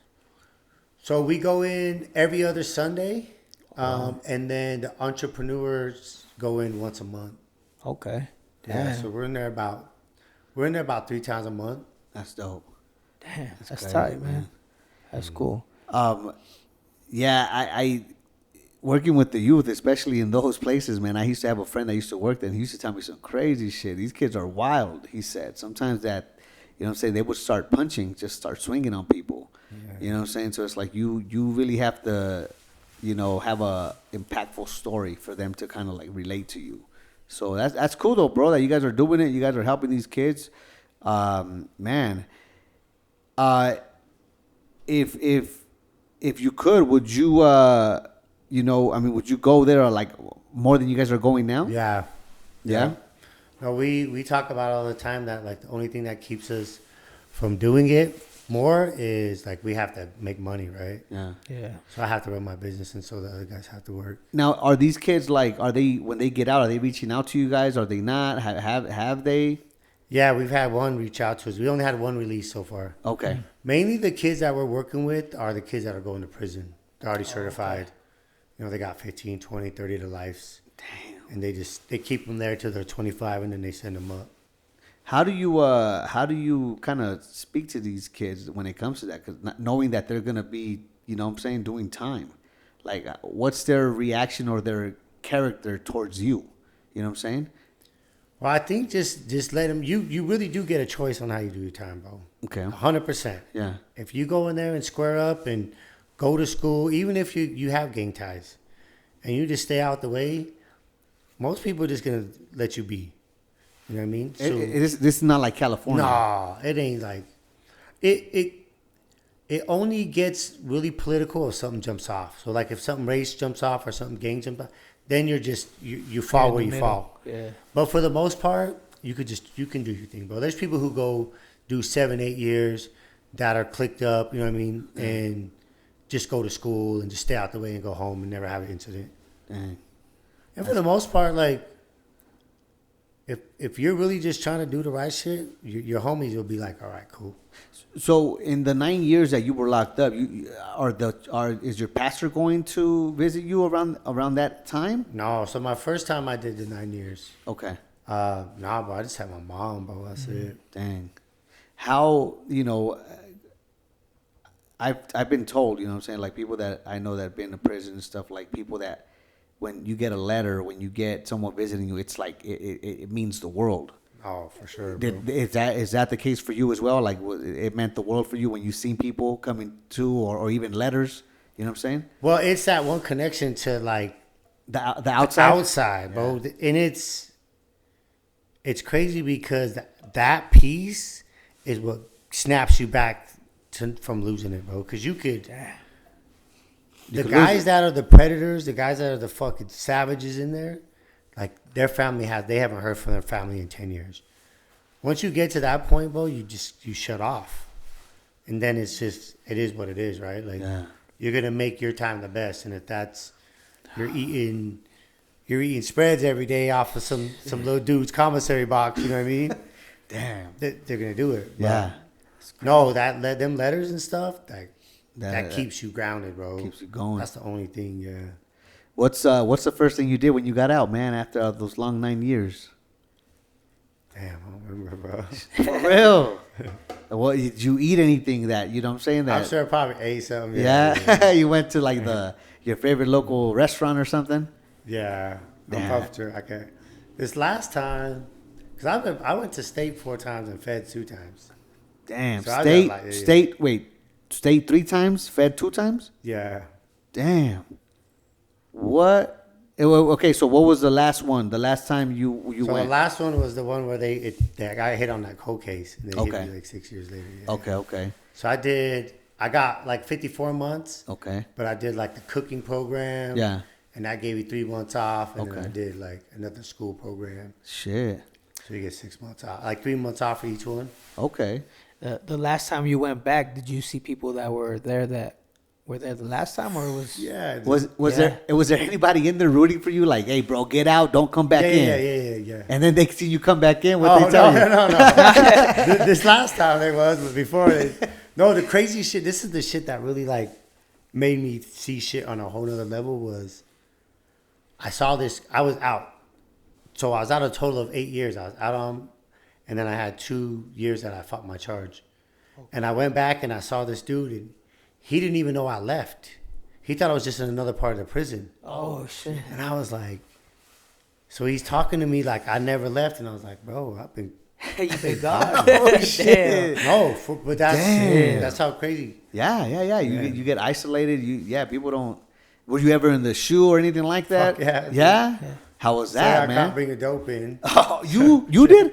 Say I can't bring a dope in, and I went to max I went to level 1, which is like there is the death row is like the highest, Right. But you don't have to be on death row to get locked with them dudes. Oh shit! That's like you just gotta be like doing the cops what you as scared did? as you. No.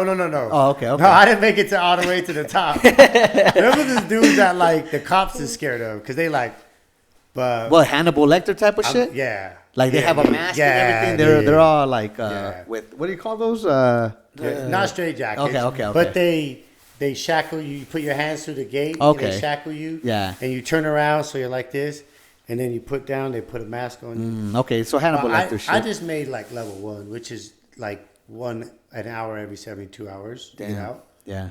But it wasn't like the mask and all that stuff. I got you. But It probably was, dog. You're trying to play it down. No, because you know the crazy shit is I had a homeboy Eli, man. He was just wild, this poly dude, and he did 3 years in there, and then he got out and like killed himself. Because it fucks with you, bro. Like imagine being by yourself in a room. They have full control over you. You don't know what's gonna happen, and there's guys that are in there that are just out of their mind. So all night they're just banging on the walls, screaming. Like these guys are out of their mind, dude. Imagine the guy who got life at 15, who his mind couldn't wrap around it. So he's in, you know what I mean?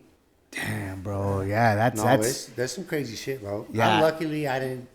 Like I only had to stay there for 3 months, and then I worked my way back. But oh, shit. no, there's dudes that get in there like that'll go in there and like. So Did you lose track of time when you were in there for those 3 months? No, Was it like what's that? you weren't there yet at that level where you kind of like lost? But you it flips. So I did this thing. It's called going on the night shift. So you stay up all night and then sleep all day, and then somehow it makes your time go by fast. Huh. So you wait up. So you stay up at night and you stay sleep. up all night. Yeah, and you're just creative, drawing, all that shit. And you sleep all day, and then you wake up at like 3, and you get up, and then you usually like take your bird bath and work out and all that shit. How did you learn this? Is it something that's talked about in there? But like, hey, bro, you sleep at night. I mean, stay up at night and sleep in the day. I think it's just the locked up thing. Yeah, you do that shit when you're in detention and all that shit. Yeah. Oh yeah, well, hey, okay, Yeah. That's crazy shit, bro. Hey, like that's. Did you regret bringing those drugs in after those 3 months? Hell yeah. You're like, hell, no, it's worth it. I was supposed to go home. And I was like, shit. You were supposed to go home, and they caught you doing that shit. Well, so I came back. I was out. Yeah. And I got a violation. And I went in to check in, and my probation officer was acting funny, so I dipped. He's like, where you at? And I was like, I had to go pick up my mom. So I went back and got some shit and swallowed it in balloons and went back in. I would have just went back in for like a 4-month violation. Yeah. But I got into fucking R&O and broke that shit open and wanted candy, a commissary. Shit. And some motherfucker just told the police on me. And I was sleeping. They opened the door and I had it. Like I couldn't like do nothing. You couldn't. So I got 2 years. And got sent to max. Yeah, it was just. Who snitched on you, man? I don't know. You don't know? No idea. Shit. No idea. Damn, that sucks, bro. That would have sucked. Oh yeah. Fuck, that's some interesting stuff, bro. Like, what advice would you have given yourself, if any, you know what I'm saying, from now to back then? Let's start since you were since the first time you got locked up, would you give yourself any advice when you got out the first time? Man, that's a good question. It's kind of hard because from my perspective, bro, like I feel everything is just how it's supposed to be. But it wouldn't be advice to myself, but like I'm glad that there's people that are showing other people getting out of prison that they could just get a job and stay out. You know what I mean? They don't got to come out in this wild. But Yeah. Okay. yeah, I don't know, bro, because like I feel like I'm on divine timing 100, bro. Like I don't. Hey. I feel like I'm doing God's work, and so I can't say that anything is wrong. And I was strong enough to get through it, bro. So I feel like I made it out of it with some understanding of what happened. You know what I'm saying? So You know what's crazy, bro? Like us Mexicans, it's like we always say. At least I do. I don't know about you, bro. You know, but you know, you just said it right now. Like it was meant to happen. Yeah. Whatever happened, it was meant to happen, and I feel that way too. Sometimes, like I don't go back and think of things like like it was just meant to happen that way. You know what I'm saying? So many times I could have died. I didn't. It was just meant to happen. You know what I'm saying? Tragedy sometimes strikes. You could marinate in it and you know what I'm saying, like feel all bad and shit, or you could just be like, hey, it was meant to happen. I'm alive. I'm pushing. Let's keep going. Keep moving. Keep moving. So that's dope. Okay, I feel you, bro, on that. because you don't know what you don't know, right? Like I thought I was doing the best. Yeah. Because I didn't like going to prison wasn't the worst thing. Being strung out on the streets was the worst thing, right? Damn, Going up to me, like you'll eventually you'll eventually get out of prison, right? They'll keep you out, but yeah, I mean, you know, and it's crazy because, and I don't know how you feel about that. I've never been to prison, but what's it called? Like there's people that say prison doesn't help. You know what I'm saying? It says people sometimes come out worse. Apparently, you didn't, right? I mean, after a certain amount of time, right? Yeah. Or do you feel that in between those times were you coming out worse? Oh yeah, hell yeah. Okay. Oh yeah. I came out so the first time I came, so I have a son, bro. He's 29. Okay. And I had him really young, and I got out, and when I went back, like within the first 4 months, I had to step away, bro, because I was like, I'm worse. I'm way worse, bro. Shit. Yeah, no, I was yeah. So you stepped away from raising him. Yeah, so luckily, like his mom had married this guy. They were cool, and I was just like, if I stay around, he's gonna get attached to me, and what is that gonna do? Damn. Like what is he gonna inherit from me? Like I have nothing good to give. You know what I mean? And our relationship it's there, but it's still strained. You know what I mean? But yeah, bro, I came out fucked up, bro. I still am, dude. Like 100%, bro. Like I'm still fucked up. I still haven't, and I said I've been lucky enough to have like therapy and stuff. Yeah. But I still see shit that I struggle with, bro. Okay. Yeah. Well, you know, what do they say? The first step to change or to, you know, is admitting it to yourself, right? So you know it. Oh yeah, and I'm about changing it, bro. Like I've done so much to get myself right, bro. Like I don't know if you guys ever heard of ayahuasca. Yeah. I've done it 5 times, bro. Like I'm about my shit. So does that help? Fuck, dude. Oh man. Yeah. Okay. Like, on a whole nother level. Interesting. I used to be very angry and like I wouldn't mind fighting. Yeah. But like now, I don't see that there's anything worth fighting for, bro. Yeah, Like, there's no need. yeah. I mean, if you can't come to an agreement, you can just Step Walk away. away. Yeah. Yeah, my whole perception, bro. It's like That's dope. I learned dog. I don't have to no longer be like that. I didn't know that I could be anything else than that. You know what I'm saying? And that's it's hard, man. Like, you know, the Bible talks about how like it's foolish for a man to not control his anger. You know what I'm saying? To not control those emotions. And I feel us as men, we kind of have to. You know what I'm saying? Control our emotions because it's already hard for men. I feel. You know what I'm saying? Out there, and I'm speaking on a dad level. I'm speaking as a brother, as a son, as you know, the list goes on. You know what I'm saying? So it's hard for us already. So you know what I'm saying? Like it's so easy to get angry. It's so easy to fall in for your emotions and you know what I'm saying, waste your life in prison. You know what I'm saying? When you have so much potential, you know what I'm saying, and you're showing it. You know what I'm saying? You especially, bro. Because you helping the kids, helping the youth, you know what I'm saying, trying to make the community better. I feel like that's dope, man. Not a lot of people are doing that, that I know, you know what I'm saying? So knowing someone that is, I think that's awesome, bro. And damn, man, like, you know, you saying that you don't have a good relationship with your son, man. I hope that changes, because I know you're a good dude, bro. Yeah, appreciate that, man. So yeah, man. I mean, do you want that relationship with your son? No, we had a conversation that I never expected. He was like, man, I got nothing against you. I just don't know you, right? So it's like, but we communicate, which is like a huge stepping stone. But for me, it was like, I have two options. I could let him get attached to me, and all I ever saw was my nieces and nephews go to prison because they saw their dads go to prison, their uncles go to prison. So I knew that was one outcome. Yeah. But if I stayed out of his life, so to me, it was just one of those situations where I had to take the lesser two evils, bro. Yeah. And now at least we're in conversation, right? And That's as he dope. grows older, you know. Does he have kids? No.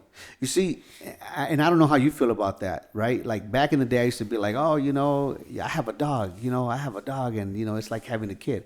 And don't get me wrong, man, having a dog, it does teach you some type of discipline. It does teach you some type of what's it called, responsibility, but it's not the same.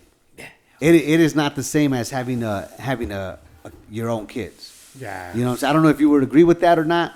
But, you know what I'm saying? As a father, now I see things different than I used to when I was a kid, especially with me and my dad's relationship. You know what I'm saying? So yeah, man, I think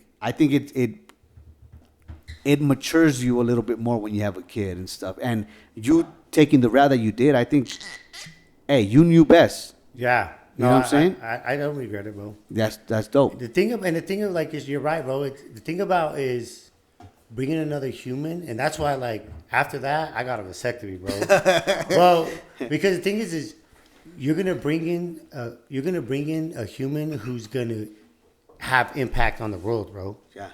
Regardless, right? Some way, somehow. Yeah. Yeah, they're gonna impact, bro. They're gonna either, whether it's they get married and they impact their wife's life or their children, they're gonna impact the world. So you were you thought about that. You were Yeah. thoughtful about that before. Yeah. So I was like, I could fuck this kid up, Damn. or I could just give him a shot at life, because nobody in my family I ever see get like a shot at life. Are you proud of that, bro? Because that's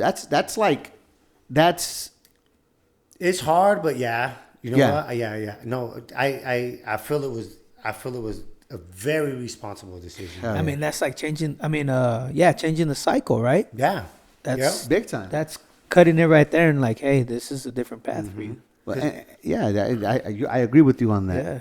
Talking about vasectomies, man, how was that, bro? it was the best thing ever. And you know why I ask it. And you met Angel, Yeah. right, from the other side of the beehive. Yeah. Did he do what? What's did good he- solid? Yeah, well, how good did How did it get so good? How did it get so good? Well, he like preaches, get a vasectomy, like down the street.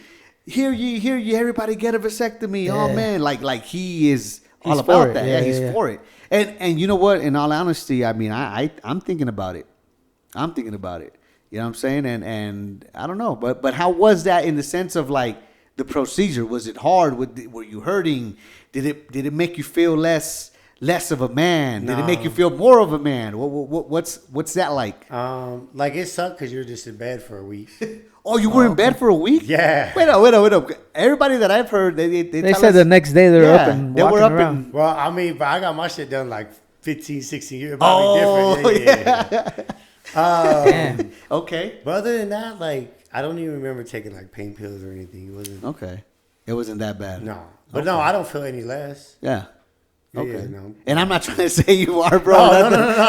Shit. I mean, I feel it's all perspective, right? Like, why are you doing it? I feel like when it comes to children, bro, never exceed your capacity, bro. Even to this day, I wouldn't. The reason why, a big part of why I choose to be single is like, I don't have the capacity to raise a kid. Yeah. And at my age, women got kids, right? Yeah. So, and if your capacity with kids is 1, 2, 3, like children deserve the best that you can give them, right? So don't. I watched my mom have relationships, really good, strong relationships with her kids. Yeah. But they were timed. You know what I'm saying? Okay. They had she couldn't spread herself. So there was an expiration date.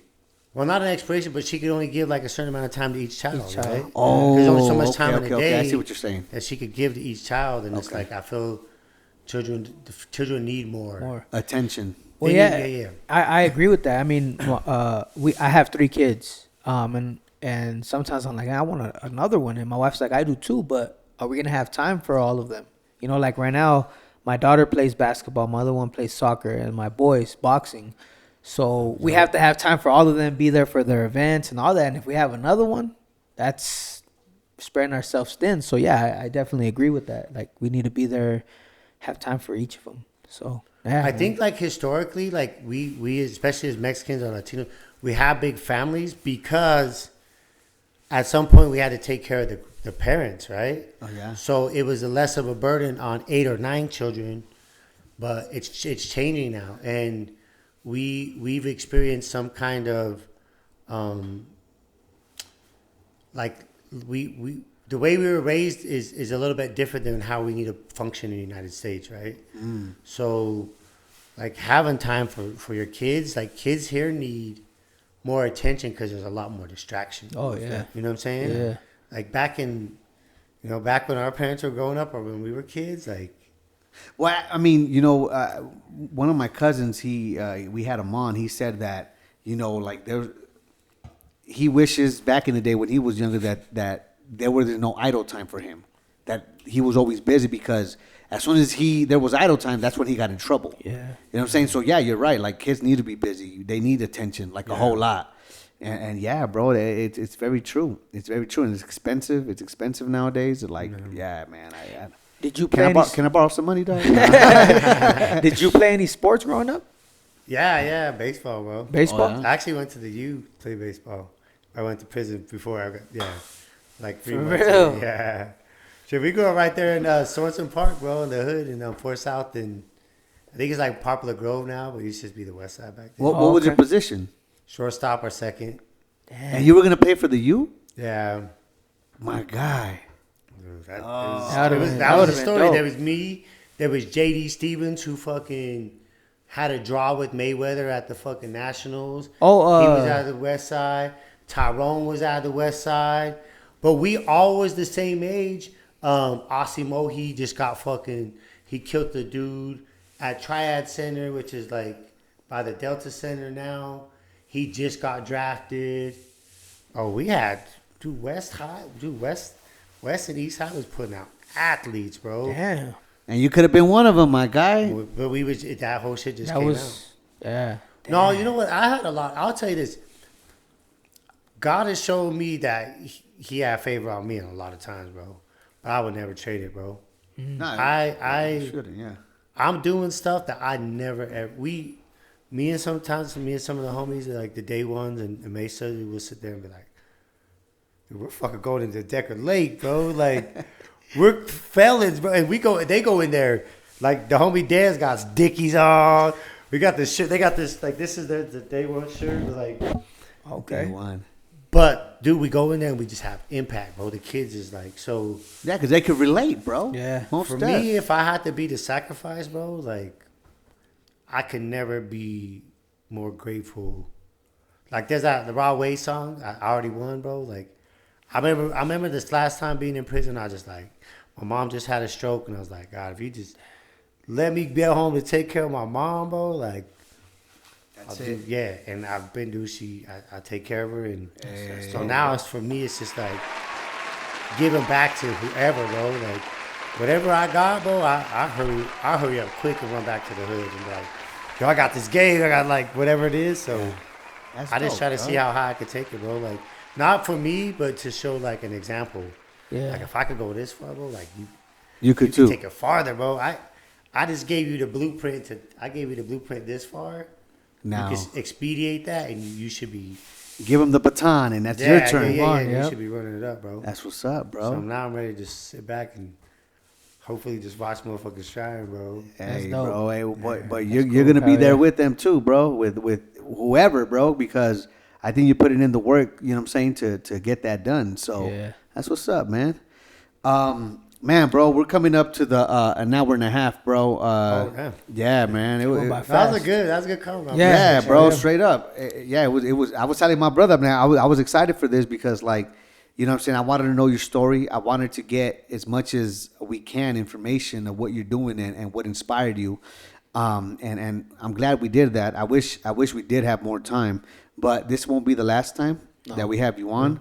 But yeah, we want to thank you for coming through, bro. Is there any shout outs that you want to, give?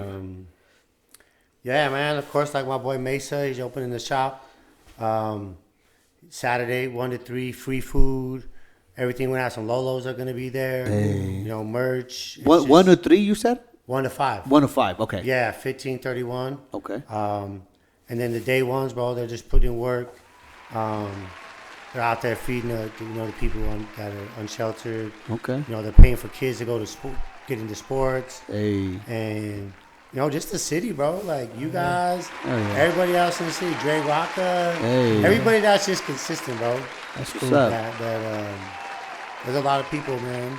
That's what's up. I feel like when the city cracks on another level, you got to be a win. So.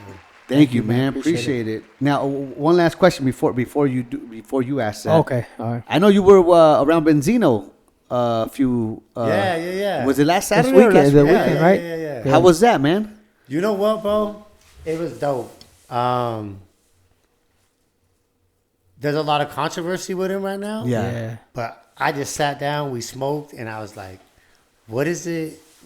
Like, what was your experience creating a brand that shaped hip hop, bro? Like, it was just a conversation, bro, that I'm still trying to like process. Yeah, bro. Like, I sat with a legend, bro. Yeah, that's what's up. Like, wherever he's at now, like, bro. He was alive for all 50 years of hip hop. Damn. And he was an instrumental part of the source. To be able to sit there with him, bro, and just chop it up. It was. That's dope. Cool, man. Yeah, that's dope. Like, yeah. What is the controversy around him besides the Eminem? Is there anything else when it comes to the controversy around him? Just that whole shit. Yeah. Yeah, with Eminem, right? Yeah. Which, how do you feel about that? As a fan, as a listener of hip hop, you know what I'm saying? As spectator. As a spectator, how do you feel about that? It's real interesting. So I have family that works for Revolt. Okay. And Eminem took a stab at Revolt. Okay. I've never really been a super big Eminem fan. Okay. But it's just been relatability. Nothing taking none. The dude's a beast. Yeah. Yeah. Bro, like, every time I hear him do some shit, I'm like, you know what I mean? Yeah. I don't know, bro. I understand the industry a little bit. Like, I had a little bit of experience with it in Vegas. So, I don't... Isn't it petty though? Like super petty, bro. Yeah, like super just for ratings and stuff. Yeah, like exactly. Because isn't that why Eminem is mad at Benzino in the first place? Because of he didn't get the 5 mics. Correct. Yeah. I think was that what it is? I think so. I think that's what it is. That had something to do with it. And then basically that they were talking bad about him because he was white. Yeah. You know what I'm saying? And I'm sure there was, What happened? I'm sure there was a few things, Yeah, that was another one. Yeah. But I don't know, like when it comes to the whole thing, I mean, I think it is petty. But maybe there's things that I don't know that are behind the scenes stuff. You know what I'm saying? Because for it to go out this long, come on, man. Yeah. We're old already, man. I feel like sometimes it's an attention grab too, man. Yeah. And it's a good one. It's a good one too. They made a lot of noise with that. Yeah. So it works out for Benzino. I mean, his whole diss track, I listened to it. It was cool. You know what I'm saying? It wasn't bad for it being Benzino. Yeah. And I'm pretty sure he didn't write it, or maybe he did. I don't know. But there were people saying that there was ghostwriters. But I thought it was pretty cool. But yeah, man, you did say that you give Eminem his props. Oh yeah, dude, he's a beast, bro. But do you feel like he's one of the GOATs of hip hop? So okay, so for me, here's the thing. If we're basing off lyricists, fuck, probably, bro. Okay. Yeah. Probably, but to me, the GOAT is like who resonated with me the Yeah. most. Like, I don't see the GOATs as like who's the best ever. It's like Who you fuck with. like who really, really shifted me, right? Like, So who did? So I say like Jay-Z was the dude that like when I was hustling, I went and got the suits type shit. I wanted to be that dude, you know what I mean? Yeah. Nips. Okay. And I'll be honest, bro. Didn't know about Nipsey till he got killed. Okay. I was sitting, me and my girl was sitting there. Her brother came in. He from the hood. He had this whole thing. I was like, but then after that, just revolutionized, bro. Like, Yeah. super big on Nibs. Jada Kiss for me. Okay. Just because, like, when I was really out there getting it, bro, Jada was my dude, He bro. was, yeah. Hell yeah. I'll be knocking Jada out there grinding. Jada was my guy. Okay. Um, So that's cool though, because it sounds like you're picking these artists that you could relate to the most. yeah. You know what I'm saying? And okay, I definitely understand that. Eminem, yeah, I don't think I could relate to him, but when it comes to like hip hop and him being creative, his creativeness is unmatched, right? Crazy. I think, yeah, I don't know, but yeah, I for me, and it's funny, everybody's like, oh, so typical of a Mexican, but it's Tupac. Oh, yeah. Oh, dude, all day, bro. Yeah. Right. You know what I'm saying? I think and when you say these artists, is it in that order? No. Jay-Z, Nipsey, and Jada? Because I was at different stages in life, bro. Okay. Like, Lil Pac. Yeah. Biggie's dope, but Yeah. Biggie, he's not a top 5. Okay. I respect that. Yeah. Because, like, the people that were, like, my top, they moved me at some point. They had a lot of Like, influence. Jay-Z was like, get the money and then get out the game type. You know what I mean? Pac was just, he was the dude from the hood, bro. Yeah. And it was he was a little bit older than me, but he was telling the story during my time. Yeah. 93, 94, 95, 96. Yeah. Um, Damn. Okay. but he like, What about Nas? Do you I fuck with Nas is dope, but he wouldn't be a top top 5? So who is your top 5? So you already said 3. I say I got for 4. 4. 4. Yeah. Well, Pac was the last one. Pac? Or Okay. 4. Pac? Pac was 4. So Benzino. No. All of a sudden, dog, 'cause you better. So I would say I give number 5 spot, and it's not on a like I feel him shit. But to me, he's probably my favorite lyricist. Would be Fabulous. Okay. Not so much on like an impact level, but I just You know what though? Fab's shit is just nice, bro. I agree It's with you nice. on that. It's A nice. lot of people, and including myself, we forget about Fab. And Fab was dope, man. He's bro. nice with and it. he's still nice, bro. Yes. Still dropping heat. Yes. So Yeah, that Cold Summer album. That was a dope ass Oh album. no, he got shit like in the last few months. Oh, for real? I haven't Yo, he heard. got I haven't heard. Illuminati. He got the Sorry Not Sorry. He got heat. Damn. But okay. it's still consistent classic. So he would make my top 5 just because he's probably my favorite lyricist, I think. Okay. Now let me put you on the hot seat real quick. Shit, And- I was gonna do. Are you? oh, I don't know. I'm Go thinking. ahead. I'm thinking. No, go ahead. Go ahead. I think you're gonna do what I was gonna think. But I wouldn't say. the Just say top, it. Just okay. So, do you have any artist here in Utah that you fuck with? Like, you can put them on your rotation. I don't want to say top 5 because maybe you haven't heard of certain artists, but just somebody that you probably have on your rotation, 1 or 2, 3, maybe. Any artist? Any artist in Doomy. Utah. Who? Doomy. Doomy, yeah. That's my little sister, bro. Doomy, Oh, damn, Hey, fire, bro. I'll show you some messages. I just reached out to her. I'm like, hey man, I wish you the best. I hope for your success. And when you do, don't forget about us. Oh, yeah. You know what I'm saying? But I feel like she's up there, bro. Oh, I've been in some sessions with dude that though we're like she's after the shop. After all that motion goes with the shop, she's next, bro. We're building out a whole studio just for her. That's dope. Yeah, Fuck That's yeah. dope. I mean, bro. Yeah. She's bad, But bro. there's some heaters. Yes. Yeah. Yeah, no, it's And that's why I kind of didn't want to like, you know, Kind bring of, it down to top five. Top I five. want, you know, because there's probably artists we haven't heard of yet, right? Correct. That are here and it's making growing. noise. It's growing, For sure. and people are doing their thing. Okay, and that was good. Okay, Definitely. Oh, But you I was had gonna it. go a different Oh, route let's hear with it. that one. So, were you raised or were you into like Chicano rap? oh yeah, dude. Okay. Oh, yeah, yeah, my family did. So half of my family is Chicano. Like we were raised like brown berets. Oh, okay. You know, I have half of my family that half that's Jamaican, Costa Rican. Okay. But no, dude, I grew up Chicano 100%, bro. So when it comes to that, like when I'm talking about Chicano rap though, like is there any artists, maybe your top 3, top 2, I don't care, same thing, same like he said. If you have a top 5, that'd be great. I would say like Kid Frost, Lighter Shade of Brown. Okay. Because they just defined like us as a culture. Yep. Maybe like It Too Deep was pretty tough. Okay. Too deep, yeah. Yeah. Just because they just was like the first ones that hit it like big. Yeah.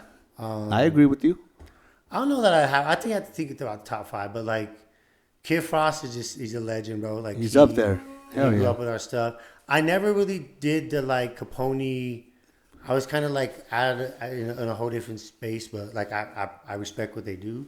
And let's talk about that real quick. Just real quick. I'm gonna tap on that because would he be considered Chicano just because he does a Chicano rap? Because he ain't Mexican. No, yeah, he's Afghani. Yeah. So does that take away from him being Chicano, or So- just because he's I liking think the it's the culture? If so, okay, cool, good question, right? Yeah. So to me, it takes away a little bit. It's a little bit of appropriation, but when I look at Chicano culture and As a whole? implement lowrider culture into it, which I'm a big part of lowrider culture in the city, Yeah. it transcends, bro. Like there'll be Asians in there. Like look at them cats up in Japan, bro. Japan, yep. They all about. So at that point, it becomes an admiration for the culture. You know what I mean? Yeah. So if you look at it as in like, yeah, we're not appropriating, we're not taking your culture and doing like we Like messing it up or something. Yeah. and it's Making very- it look bad. I would say he is. He probably does feel in that like California Chicano rap. Yeah. But like when it comes down to it, really probably not. But I think that's like every one of our generations, bro. We decide things a little bit different, right? Yeah. Like Definitely. our growing up Chicano, like especially in Utah, after like the age of 18, like we had braids. The Bay Area came super heavy. Yeah. So we had that Bay Area, and I'm sure you guys just going through like the local music scene. The Bay Area is It's heavy it's here. heavy. yeah, down here. yeah, Yep. yeah. So definitely. and it's just be in the Chicanos in the Bay Area they're a little different too, right? Yeah, So, they do definitely. I think it kind of just depends, man. But like I would say overall, I'd say if it's like we're talking about, is he really part of like The whole culture. the That, yeah. gente? Like, The gente, probably yeah. not, but. Yeah. But he's still there. He's a staple in Chicano rap. Definitely, yes. He was Like, very influential. Very, bro. Yes, Yeah. big time. Put it on the map. Did so much for Chicano rap. 100%. Most definitely. Okay, but you were never really into that. I never really got into them when they started doing their thing, bro. Okay. What about like Baby Bash and Oh yeah, I know Bash, bro. Okay, that's Yeah, what's up. just because like back when we was doing our thing, Bash was like, he was always around like with Chino and Hog. Back in the days, like when we were all young and they were all doing music together and all that stuff. Yeah. Bash and them are always around. The Bay Area dudes the city was cracking, bro. Damn. The Bay Area dudes would be out here. Had my homeboy Weiss, he had 1G, so And he's Afghani. Actually Capone's his cousin. Yeah. Oh, shit. Yeah, so I don't know if you guys remember 1G. It was in West Valley on 35th. Yeah, right. Yeah. Yeah, so everybody that came through would stop at the store, so he was always there. So it was like, Utah's that unique place, That's bro. crazy. It is dope, bro. Yeah. There's nothing like it because we have like, It's a melting pot. we have the LA, we have the The Bay. yeah. You know, Arizona, yeah, it's just- Chicago. We have, just Texas. everybody brought their stuff here, and Yeah. it's like its own little. Yeah. It's unique. That's why I was like, when they talked about having numbers, dude, the Bay was a scene by itself. The Bay could sustain on its own stuff. The down south Texas could do the same. Yeah. Atlanta was doing the same. I Yeah. feel like. Yeah. No, and I agree with you for sure. definitely. It's crazy how sustainable they are. Just them doing their own thing. You know what I'm saying? But then again, like, how do we bring that to Salt Lake City? How do we make our city? You know what I'm saying? I'm gonna say our city because I'm here. I ain't going anywhere. You know what I'm saying? So it's like, what? We got to stop being scarce, bro, thinking that there's just a limited amount, bro. And everybody just like, you know what, bro? Like, you don't, even if you don't fuck with them, that don't mean you can't support them. You know what I Okay. mean? Like, I see people doing, What does support entail though? What are you talking about when you say support? it could be anything, bro. It could be a comment. It could be a share. It could be a like. It could be a buy. Bro, I got stacks of merch, bro, that I've never worn. I will never wear. Would someone commenting, look, man, I don't fuck with this, but hey, I like it. I like the effort. Just like you said, would that be okay? Like, would you Hell be yeah. like, okay, No, I do it all the time, bro. okay, like you say that? Like, I No, don't. no. Oh, I don't okay. tell nobody that. But Okay. a lot of times, like, it's not bad music. I just, it's not like something For I you. would vibe to, Yeah. right? But Yeah. it's like, I know what you did to get the studio time. Yeah. And I know how much time, and I know when you finally went in there, and I know what's going on in your head Hell yeah. about what you didn't get out. You know what I mean? Like, Hey, you're very right, Yeah. bro. You're That's very just right. that applaud It's, itself, it's bro. the effort, like you said. yeah, all day, bro. That's what's up, bro. And in the chance that you could put somebody's stuff out there, bro, and somebody hears it, and it makes it move for them, bro, like, That's dope. Hell all yeah. day, bro, right? That's what's up, bro. Definitely. Yeah, man. Okay, that's what's up, man. Damn, bro. Like, once again, you have a lot of knowledge. We want to pick your brain, and we'll have you on again for sure, man, in the near future. Do you have a question? Yeah, I do have a question. Where's your favorite local spot to eat at? It depends, bro. Yeah. How you feeling? Am I hungover? That's good. Let's say you're high. Agua Kenya on 13th and like 14th. Wait, Agua Kenya. Agua Kenya? Yeah, so it's like food from Ahuaca, Mexico, and then I think Peru. Oh, It's a mixture. Yeah, it's Oh, banging, shit. bro.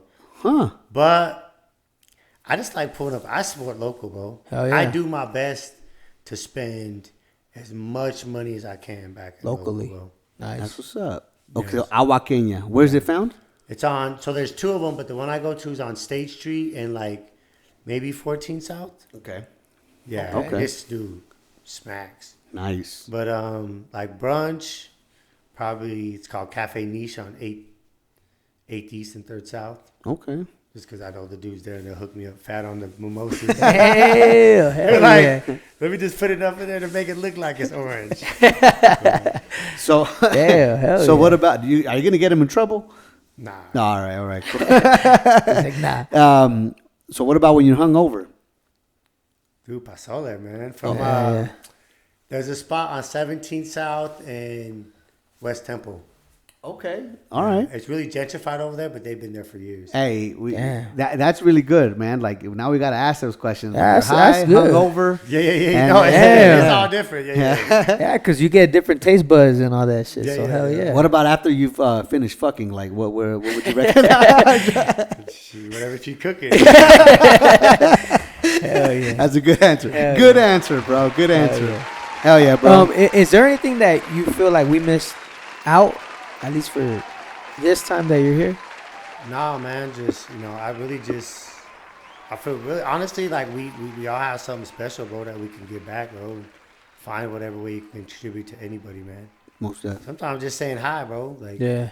I say hi and hug like people on the streets all the time, bro. It's That's you what's up. never know what you could do to make somebody's day and shit. So Hell yeah. like, he can grind, bro. Like Yeah. I mean, if you believe in something, dude, just do it. Even if you don't see results, man. Like, Yeah. you know what I mean? Oh yeah, That's what's up, bro. definitely. Yeah, I appreciate y'all, man. It's No, dope. we It was appreciate fun. you, man. Yeah, bro. Yeah, Yeah, we appreciate you. Hey, have you been on another podcast before? Yeah. Which not one? Locally. No. Not locally? No, you guys are the first. I told you guys would be the first. Hell And I yeah. kept true to it. Hell yeah. I got a couple, but yeah. No, I've done like some outside of the state. Okay.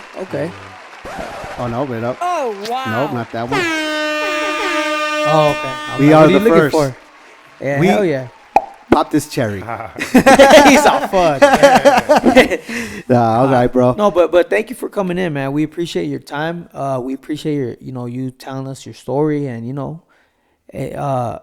it's a good story, man, because not a lot of people are willing to share it for the fact that either they're embarrassed or whatever, but you're trying to help others, right? With your story, and you're not trying to like say this is the way to go, but help them and succeed in life. So we do appreciate that, bro. We really do.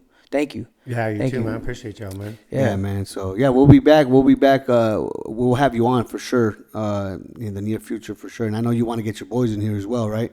Yeah. If you could get them in, that'd be dope. Yeah, we definitely will. Whenever, We yeah. definitely will. I know I told you that. You know what I'm saying? We definitely want to concentrate on your story today, this time around.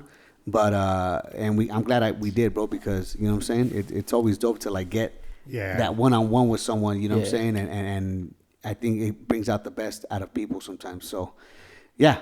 No, Thank but you, it's man. cool because like even talking with you guys, like I felt like I would have had to entertain too much of theirs, but Yeah. like I want to talk with you because I like what you guys are doing. I've been fuck with you. It's been a minute, Yeah, Yeah, it's bro. been a year. Yeah. I want to At least say a year and a yeah. half or Yeah, something Yeah. like that. It really has, bro. Yeah, It really has. Like I've been rocking with y'all since from the jump, bro. We'll go out. We'll go out and get some brunch or something, bro. Yeah, One bro. of these days. I know it's good. Actually, it was. I want to say it was around the same time that we had brunch. It was Was around it? this time. Yeah? because it was like snowing and raining at the same time. You're right. Oh, okay. You're Yeah, right. so Yeah, it was around March. Yeah, that's crazy. That's crazy, man. Well, all right, bro. man. Yeah, man. Thank you so much. Thank you. And yeah, until next time. Till next time, You peace. guys tap in. Peace. Before wait, where can people find you? Like your handles and all that. Oh, shit. So I have What's Good Salt Lake City. Yeah. That's where I just showcase local, and then Access to Excellence. That's the entrepreneurship program. Like everything's not built out, but it's still you could interact. Like we'll respond to you and stuff. So, Okay. but we do got a lot of new stuff coming with What's Good Salt Lake City. I hired out a social media manager. Nice. So we're trying to get more structure on it because we monetize. I've been able to monetize, so just trying to figure out like how. So open to like public comment, like any way we can make it. Like I built it as a brand. I've defended the trademark twice, bro. Nice. Oh, really? Yeah, somebody wrote a book. But it's trademark. But yeah, I want to grow for the city, man. So Let's put Yeah, it you on, know, just bro. trying to- Let's do it. For sure. Hell Thank yeah. you again, bro. Yeah, Appreciate for it. sure, All right, peace. Peace.